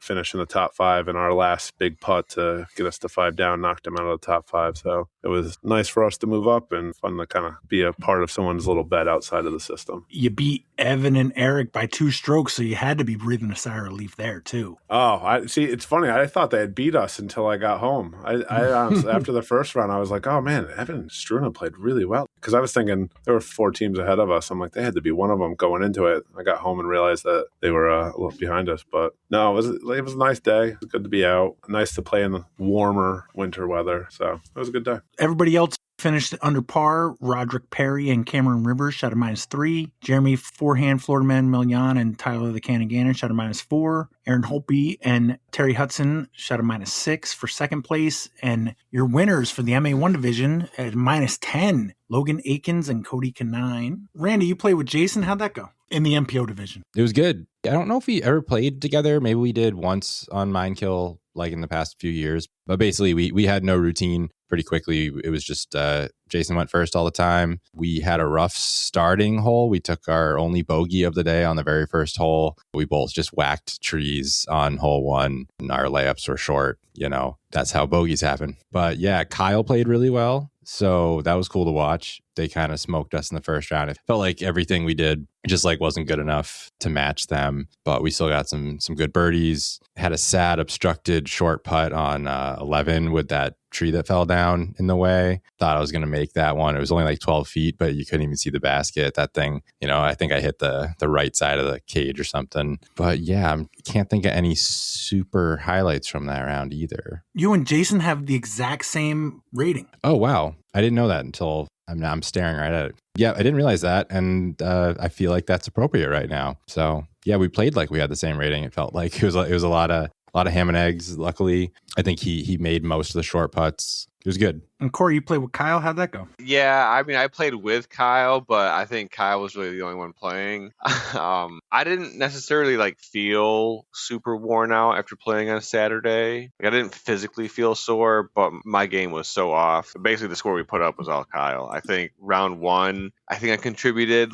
2 holes, maybe. I had a decent drive and a big putt on hole 31. But other than that, all of our birdies came from Kyle. I did, however, hit the obstructed putt that Randy was not able to hit on hole 11, which was great because I've been trying to hit that putt for a long time after that tree fell down, and they never go in. So that one didn't really matter anyways. Kyle was parked. So yeah, we used 4 of our mulligans during the first round. I feel like whenever we have these like ice bowl tournaments or where there's mulligans, you think that we'll save them for doubles, and then you play doubles. You're like, oh, we should use them singles. So try to play that strat this time, and I think like 3 out of the 4 mulligans that we used actually worked out to save a stroke. But yeah, after round 1, Kyle was able to get us a 4-stroke lead, and I don't think we lost any discs that round. What about you guys, Randy? I lost one in warm-ups, but Greg Kurtz found it for me, so I don't think I lost any on the day. Yeah, it happened to Kyle, and Jaimen found it for him. Got it back to him after like 8 holes. So you're down 4. What's the thinking? The thinking is we hope Kyle doesn't play as well in round 2 is basically what we were working with, because nothing was going super wrong for us. It was, we kind of squandered our mulligans. I think in the first round we had we had used 2 and didn't capitalize on either. It was on like 30-foot putts. It was like, let's just use it because probably make it. And then like we caged them both. So whoops. But yeah, we finished super early. We had like an hour and a half long lunch and got out there for round 2 for, best shot doubles instead of best score. So yeah, we started off, I felt like a lot hotter. In the first round, we gave up 3 strokes in the first 2 holes. And then I think we were up on them for just the round after a little bit. In the section of South, the new holes, we were playing really well. We birdied 3, which is a pretty hard one to get. But then on 5 and 6, we threw good shots, but Kyle just didn't care what we were doing. They had like an eagle bid on 5, easy birdie. And then on 6, I got us a park job and Kyle made a 60-footer to get a birdie.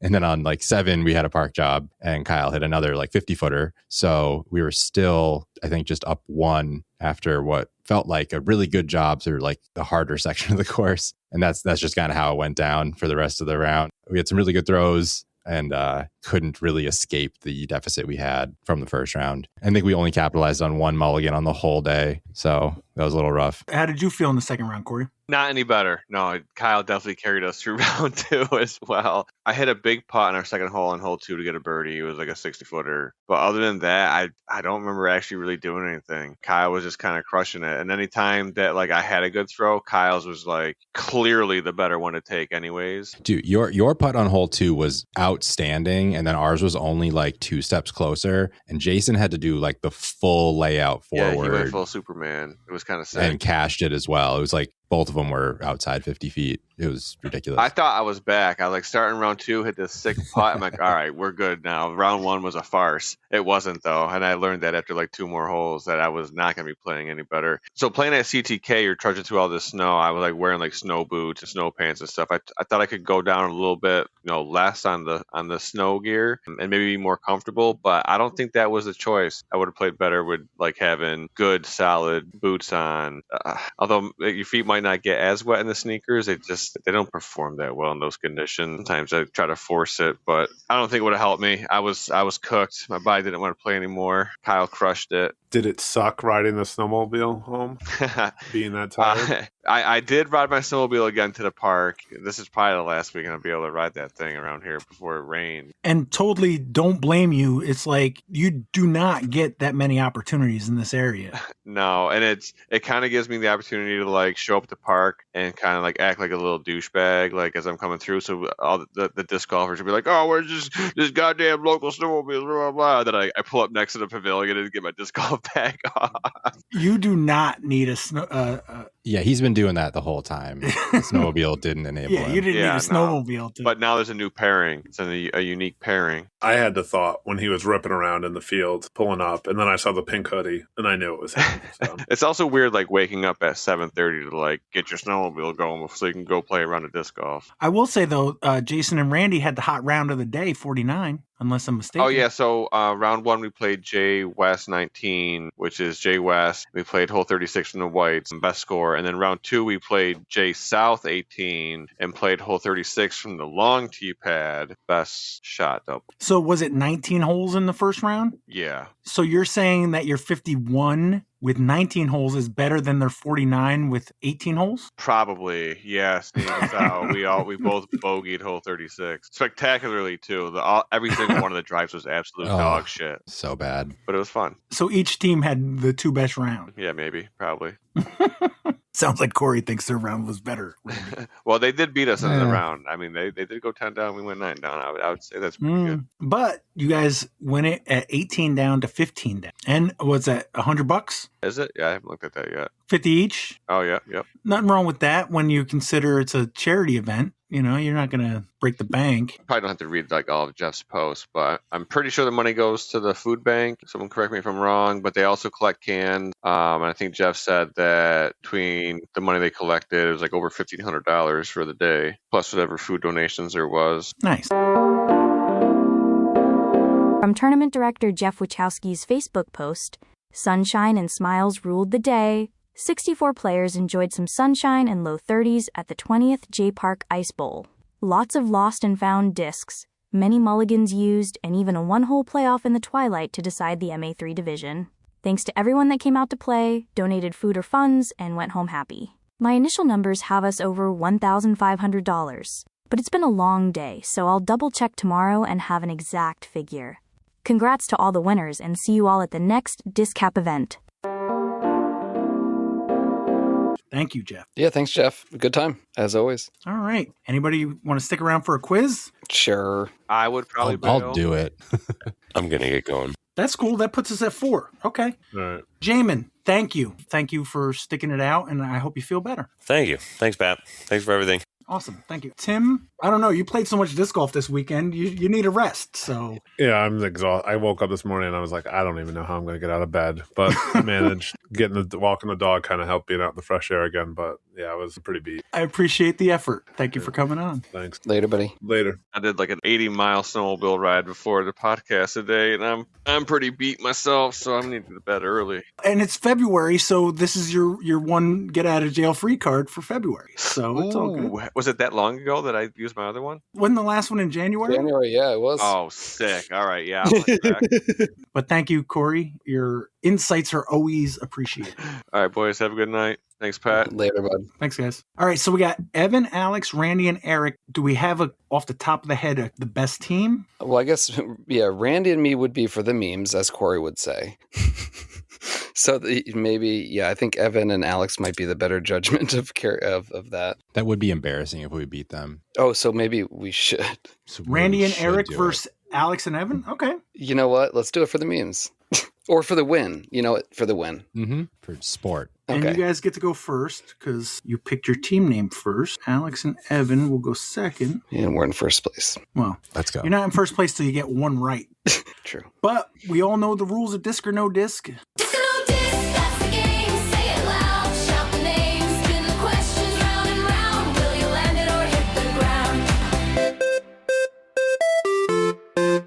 I got 3 categories of disc or no disc. Randy and Eric, would you like category 1, category 2, or category 3? How do you want to play it, bud? 3? Yeah, let's go 3. All right, question 1, category 3. Named for its most famous defensive display, what semi-aquatic pit viper will stand its ground and gape open its jaws to reveal a stark white interior? Named for its most famous defensive display, what semi-aquatic pit viper will stand its ground and gape open its jaws to reveal a stark white interior? That would be a cottonmouth. Ooh, yeah. You guys agree? Yes. Mm-hmm. Is the cottonmouth a disc? I have it. Is it a disc? I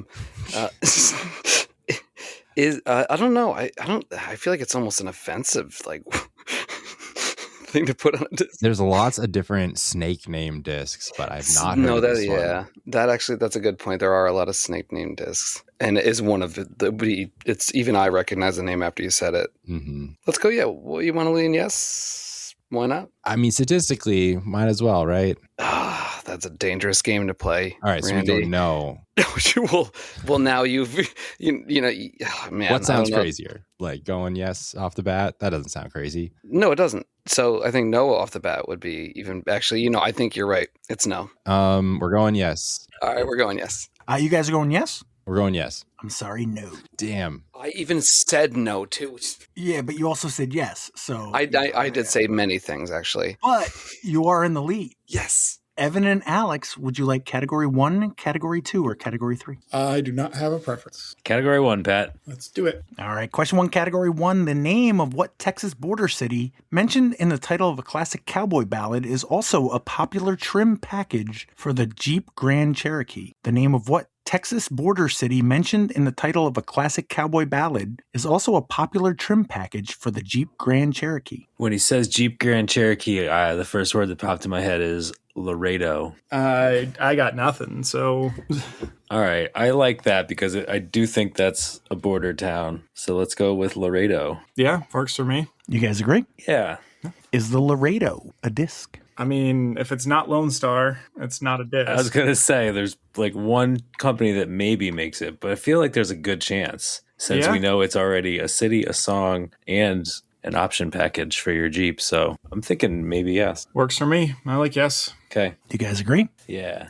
I'm sorry, no. Boo. Oh, Pat switched it up this week. All right, Randy and Erich, it's tied at 1. Would you like category 1 or category 3? Category 2 will be saved for a later date. What is category 1 at? Let's predict it. Do you think it's snakes or side effects of smoking? You mean for category 3? Not 1. For yeah, for 3, That's the what I other meant. category. The other Yes. category. It could be either. So, I mean, let's just stick with it until we... Let's find out. Let's go with 3. We'll mess around and find out. All right, question 2, category 3. Named for its unique method of locomotion across hot desert sands, which leaves distinctive J-shaped tracks, what is the common name for the horned rattlesnake Crotalus cerastus? Named for its unique method of locomotion across hot desert sands, which leaves distinctive J-shaped tracks, what is the common name for the horned rattlesnake Crotalus cerastus? Do you know it, Eric? I don't. It's Sidewinder. Oh, yep. You're a snake guy, huh? I'm I don't know. Just like a general Yeah, animal guy. I know. And that's why you picked the right category. You guys Sidewinder. agree? Yeah. Mhm. Is the Sidewinder a disc? I don't know. We should talk about it. Yeah, really? To hem and haw. Yes. Let's go yes. You guys agree? Yes, sir. Mm-hmm. Innova Champion Discs, November 24th. What year? Early 2000s? Yeah, 2003. I don't know. Erich, higher or lower than 2003? I'm going to say lower, 2001? 2004. Oh, It doesn't affect your point total in any way. You guys are up 3-1. right. Alex and Evan, category 1 or category 3? I don't know what one is going to end up being, but if it's geography, that's not my strength. Geography is not my strength. Snakes in general are also not a strength of mine. I guess I'd feel slightly better about snakes than geography, but Same. Let's do 3 and see what happens. sure, works for me. All right, question 3, category 3. During the American Civil War, what derogatory term that references a venomous snake that strikes without a warning rattle was used to describe Northern Democrats who opposed the war and called for an immediate peace settlement with the Confederacy? During the American Civil War, what derogatory term that references a venomous snake that strikes without a warning rattle was used to describe Northern Democrats who opposed the war and called for an immediate peace settlement with the Confederacy? This may have been a mistake. Do you have a guess, Alex? Nope. I mean, striking without a warning rattle, it's not going to be like a sucker punch or something like that. That obviously No. doesn't make sense. I don't know if somebody already said pit viper earlier or if that was part of an earlier question. Maybe that was part of question 1, but pit viper is in my head. It's better than anything I've got. Yeah, I'm blanking on anything else snake related. Pit viper, I guess. You guys agree? Sure. Randy and Erich, during the American Civil War, what derogatory term that references a venomous snake that strikes without a warning rattle was used to describe Northern Democrats who opposed the war and called for an immediate peace settlement with the Confederacy? To be fair, I was also thinking Viper. And so, Randy, I'm hoping that you have something different. So I don't know the answer. I'm just guessing. I also have other disc ideas, yeah. I wasn't even going from that angle because there where are you so coming from, many. then? I was just thinking American snakes that don't rattle. Sound So off. I was thinking copperhead. Perfect. all I That's the got. answer. Yeah, I think that's actually on brand. I was actually trying to think of like historical knowledge, and that wasn't coming into, but I think Copperhead is the one. We're going copperhead. You guys agree? Yeah. Yep. Is the Copperhead a disc? Ooh. Boom. I think it is. I I don't know believe why. it is as well. Yeah. I'm leaning yes. So, yes. Yes. Evan, what company? Lone Star Discs. September 5th, 2022. Let's go. Does that put them at 5, Alex? I believe it does. 5-1. And that was a steal, wasn't it? Yep. Mm-hmm. Yeah. So Randy and Eric, category 1 or category 3? I mean, why fix what's not broken, right? I'm not. I don't know what 1 is. Let's do one more in 3. Yeah. Why not? Those 3, Pat. Thank you. Question 4, category 3. The famous melody often used in cartoons to represent the Middle East or deserts is actually called the Streets of Cairo, but it's popularly known by what title based on the profession associated with it? The famous melody often used in cartoons to represent the Middle East or deserts is actually called the Streets of Cairo, but it's popularly known by what title based on the profession associated with it? So it's Snake Charming, Snake right? Charmer, yeah. Yeah, but it's not. It's the commonly associated with Snake Charming, right? I thought you said the profession. We're looking for the profession. Okay, then. So I think it's Snake Charmer. Yeah, all right. Then, all right. I'm with you on it. That's all I got. No, that's all I have is Snake Charmer. I'm glad that, okay, we agree then. You guys agree? Yes. Is the Snake Charmer? Don't call it luck. I don't love it. I don't like it either, but it also sounds so kind of out of like So bad it's good. Like it doesn't fit the category in a sense. Like the rest were snake names, and this is like, I don't know. It kind of like a left turn. Yeah, like maybe it is a disc. Ooh, a little another. Yeah. I'll go with your gut on that. We'll go yes. Going yes. You guys agree? Yeah. Mm-hmm. I'm sorry, no. Oh, It is a bad disc name. Yep, we should. It is a terrible disc name. It's all right. Integrity. It's all that matters. Yep. But you're up 6-1. Alex and Evan, would you like category 1 or category 3? My instinct is category 1. 1 is fine. Sounds good to me. All right. Question 2, category 1. What series, noted for the highest rated single episode of the 1960s, had a 1993 film based on it? What TV series, noted for the highest rated single episode of the 1960s, had a 1993 film based on it? You got any guesses? No. Okay. So we're looking for 1960s. Yeah, the TV side of it, my thought is MASH. Was that 60s?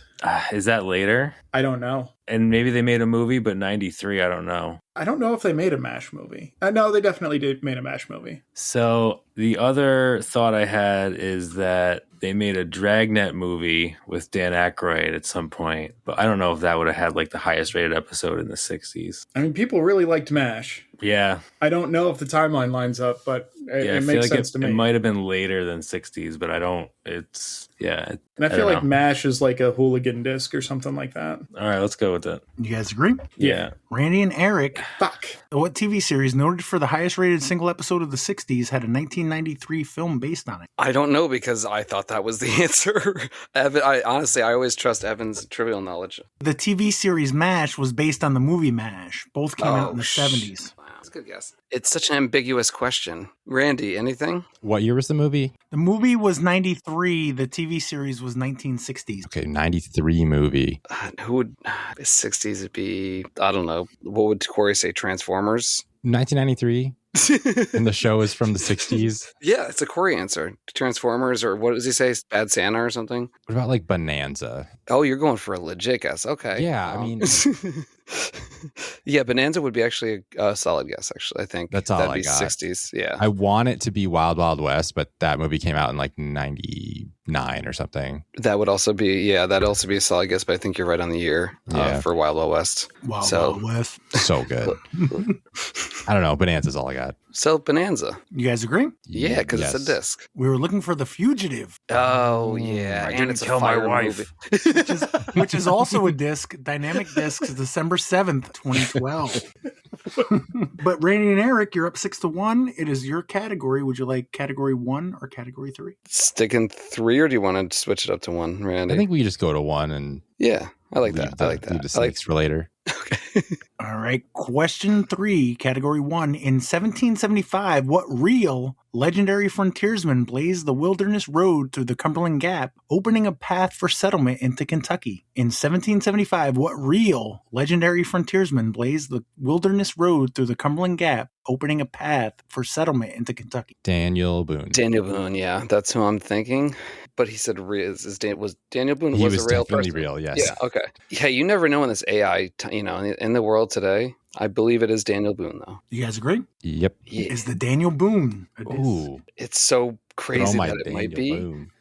Right? It's so crazy that it might be. I hate it. That's what we did on the last one, and we were so wrong. But Snake Charmer didn't really. No, he's throwing. These are all baited. You can't. Are you not seeing that? This is like purely Pat, just trap. I think so. I mean, like, yeah, there's no rhyme or reason right now. I love it. I would say, Daniel. I'm going to say no. I want to say no, but yeah, I'm going to say no. I'm sorry. I'm good with no, and I'll wait for one more to predict the category, I think, because I'm not sure about the Yeah. these. Yeah. Okay. Anyways, what did we say? No? Yeah, I think we got to just stick with the gut at this point Okay. because I already said it. You guys We're agree? doing it. No. No. Alex, does that put them at 8? I believe so. Did he yeah. say So is we it were not right a on that? disc? Is it not a disc? It is not a disc. Oh, hey, my. we did it. Ew. I'm sorry, I jumped the gun there. No, But it's yeah, all good. the Daniel Boone is not a disc. It's 8-1. That was your regular question, though, right? Yeah, that's normal Yeah. order. Yeah. So Alex and Evan, would you like question 4 in category 1 or question 5 in category 3? Do you know what the category is? I have no clue. Me neither. Well, let's see if we can help Randy figure it out. Let's stay in 1, I guess. Sure. Okay. All right, question 4, category 1. Until it was surpassed by Law and Order SVU in 2019, what Western held the record for the longest running live action primetime drama in U.S. history, airing for 20 seasons from 1955 to 1975? Until it was surpassed by Law and Order SVU in 2019, what Western held the record for the longest running live action primetime drama in U.S. history, airing for 20 seasons from 1955 to 1975? Was that one Bonanza? Was that on for that long? Like, in my head, yes, but I don't know anything about anything. So it could just be that Randy had said it earlier and now it's in my head, but The first thing that came to my head for this one is Gunsmoke, and that's just based on this is the kind of stuff my dad used to watch. I don't think Bonanza was on that long. I have no clue. So yeah, there's no evidence other than that jumped to my head as something that could be an answer. It kind of again, my kind of gut / subconscious, I think Gunsmoke. Let's go for it. Okay. You guys agree? Yeah. Is the Gunsmoke? A good call. I was going to freak out if it was Bonanza.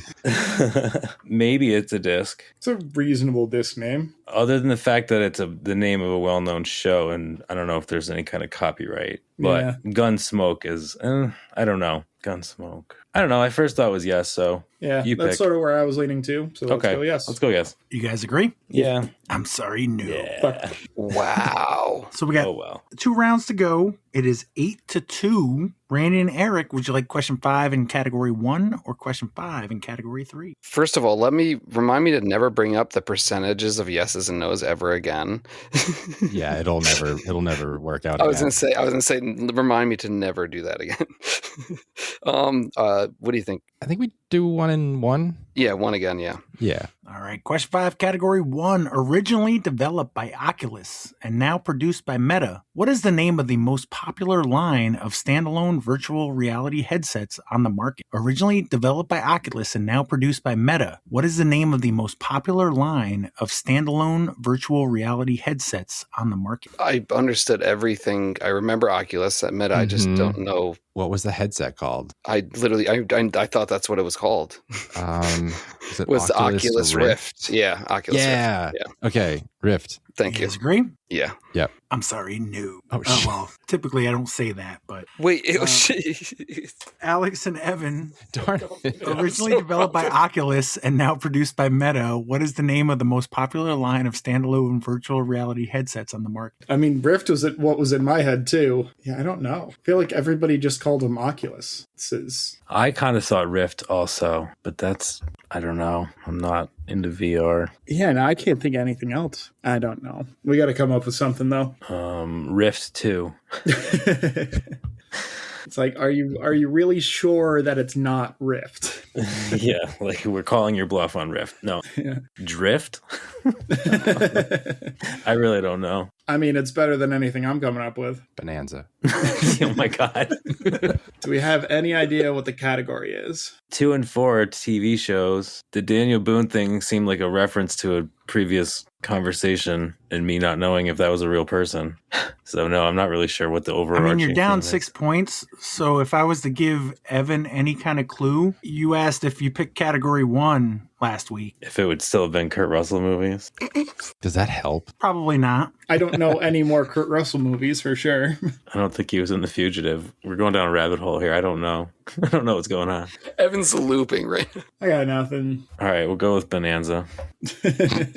Pretty confident it's not the Bonanza, but I have 0 answers. So, yeah, Bonanza. You guys agree? Sure. We were looking for the quest.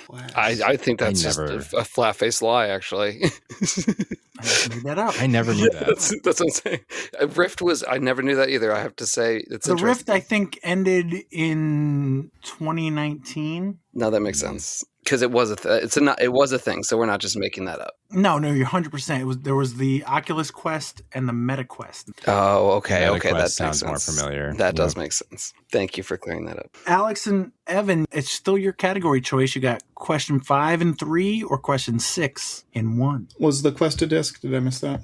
No, the Quest is not a disc. Quest Applied Technologies is a manufacturer. Yeah. Thank you. I mean, probably go to 3. Sure. All right, question 5, category 3, clocking in at speeds up to 12.5 miles per hour. What African reptile holds the Guinness World Record for fastest land snake? Clocking in at speeds up to 12.5 miles per hour. What African reptile holds the Guinness World Record for the fastest land snake? I don't know.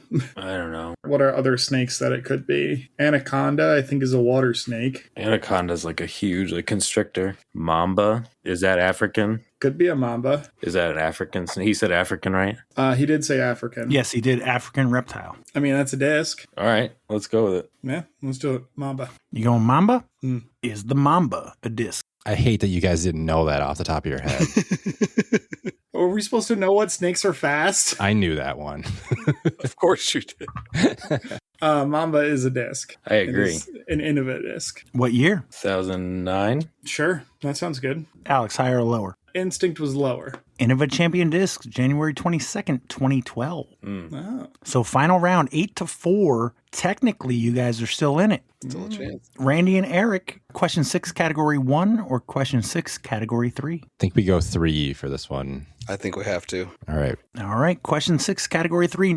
Native to the pine forests of the western United States, specifically the Sierra Nevada and coastal ranges, what tricolored reptile is named in part after the high elevation terrain it inhabits? Native to the pine forests of the western United States, specifically the Sierra Nevada and coastal ranges, what tricolored reptile is named in part after the high elevation terrain it inhabits? Do you have any? There's multiple tricolor snakes, and some of them are poisonous and some of them aren't. And I'm like mixing them all up. The ones that are like black, yellow, red. Yeah, I'm trying to think of the geography-wise. I'm not linking any of the names that I'm thinking of to geography. That's where I'm trying to get hot up on. And I don't want to give them the answer. Yeah, I've been no help on these, but you've been pretty damn good on them.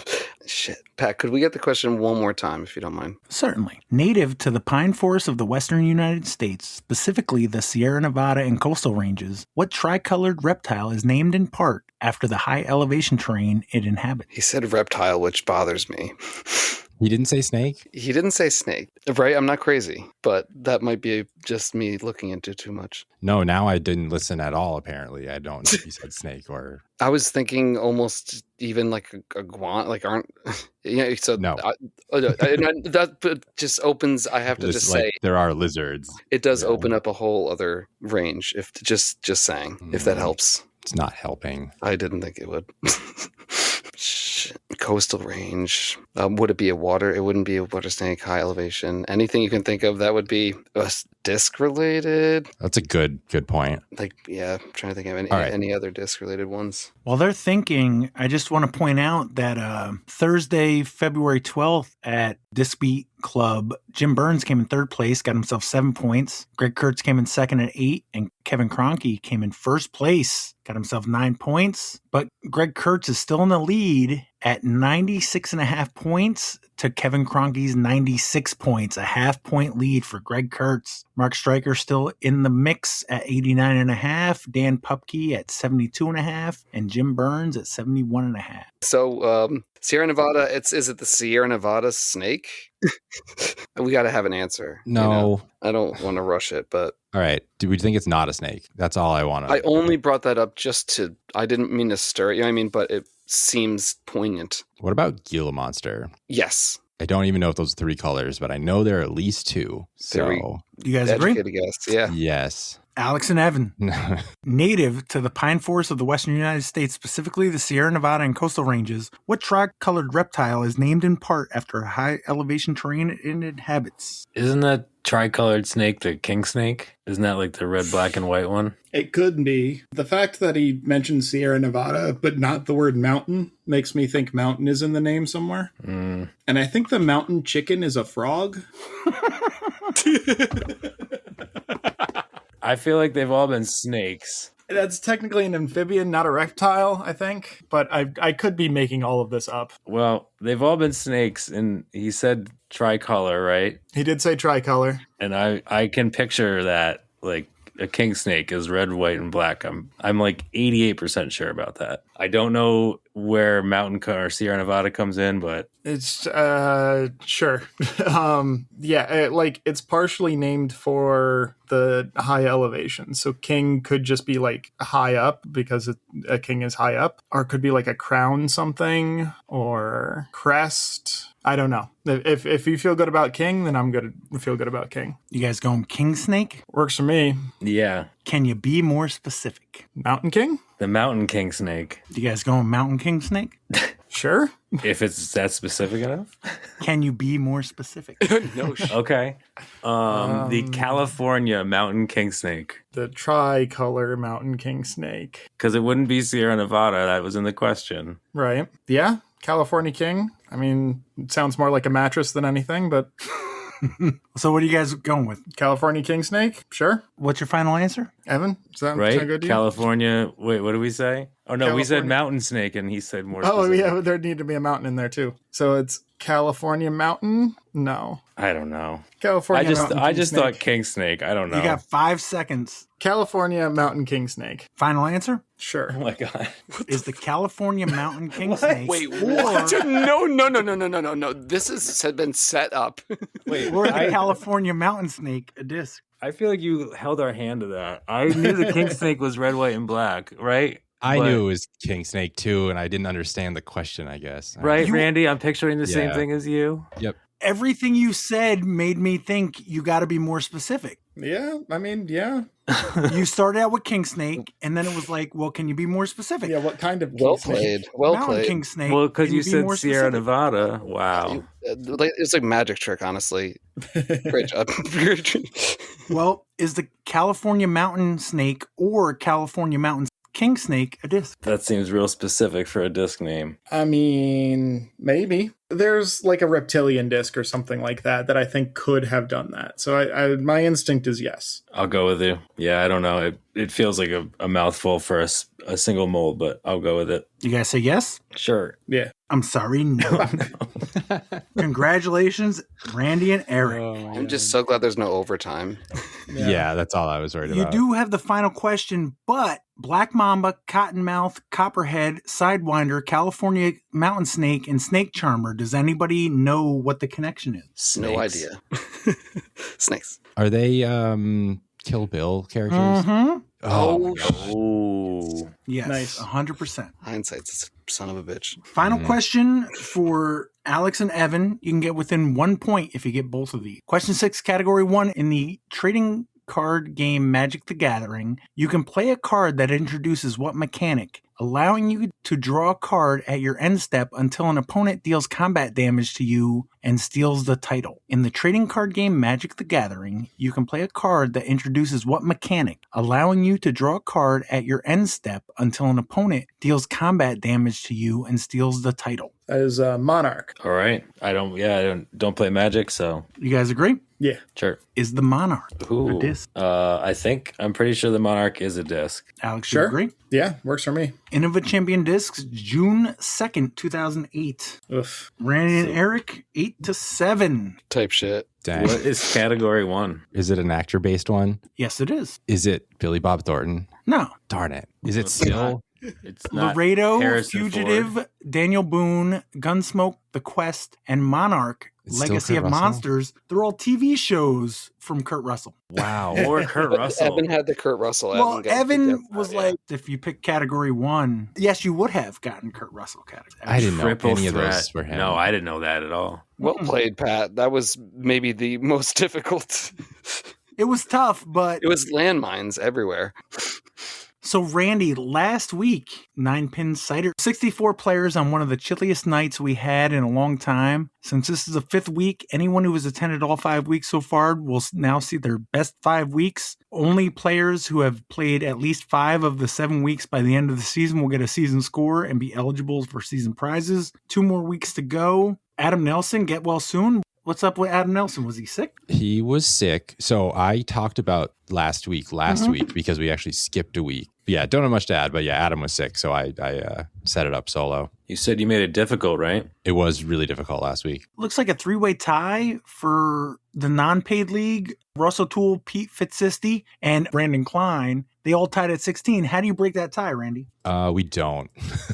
And they're all Lemonheads players, by the way. Well, it looks like Ross O'Toole won the free flight. That might have come down to who was standing there or something. I don't know. We definitely don't break ties because it's like a flex start. Like you can leave whenever you want. So I don't know. There was a 4-way tie for 5th place in the paid league between Benji Farrell, Devin Lamkey, Kevin Nguyen, and Nick Alcatraz at Cats. They all had 15 points and went home with $5. 4th place, Nick Cardone, 17 points and $15. Tie for 2nd, Joe Karen and Josh Lee, 18 points. They each got $20. But your winner, 20 points, $25, Ryan Martin. 2 aces in the pro pot, Tim Martino and Ryan Yadow. Shout out Tim. Mm-hmm. 110 And feet, Ryan. no wind, absolutely bone-chilling cold. That sounds right. All right, so this week that just occurred, and then there's what, 1 week after? Is that what's Yep. happening? Just one left. There'll be end of season prizes if you have been at least 5 times to get a season score. I hope we get a good turnout. It was a little bit lower tonight, but I think people are just kind of tired of winter at this point and don't want to leave their house. So hopefully it finished strong. Yeah. Was that door closed this week? It wasn't closed, and it turns out that you can't close the door without using the forklift because it's a very old giant door. But I was inspired to make the flow better. So I basically set it up as if the door was closed, just moved some stuff for safety, and it worked great, actually. So I think I'll probably keep that going in the future to keep the foot traffic like better and the putts a little bit longer. Heck yeah. Any birthdays coming up? Terry, I can't believe we forgot his name, Hudson, on Wednesday. Happy birthday, buddy. So we got Brett Delameter, it's in a couple days. Ed Bailey, who was a Sony killer. Who else we got? I think Joe Jelinas is in a couple days as well, or is today. I think that's everybody. All right. Well, thank you, Evan, Alex, Randy, Eric, Corey, Tim, and Jaimen, and Sweet Up Husband. Thanks, Pat. Thanks, Pat. Thanks, Pat. Thanks, everybody.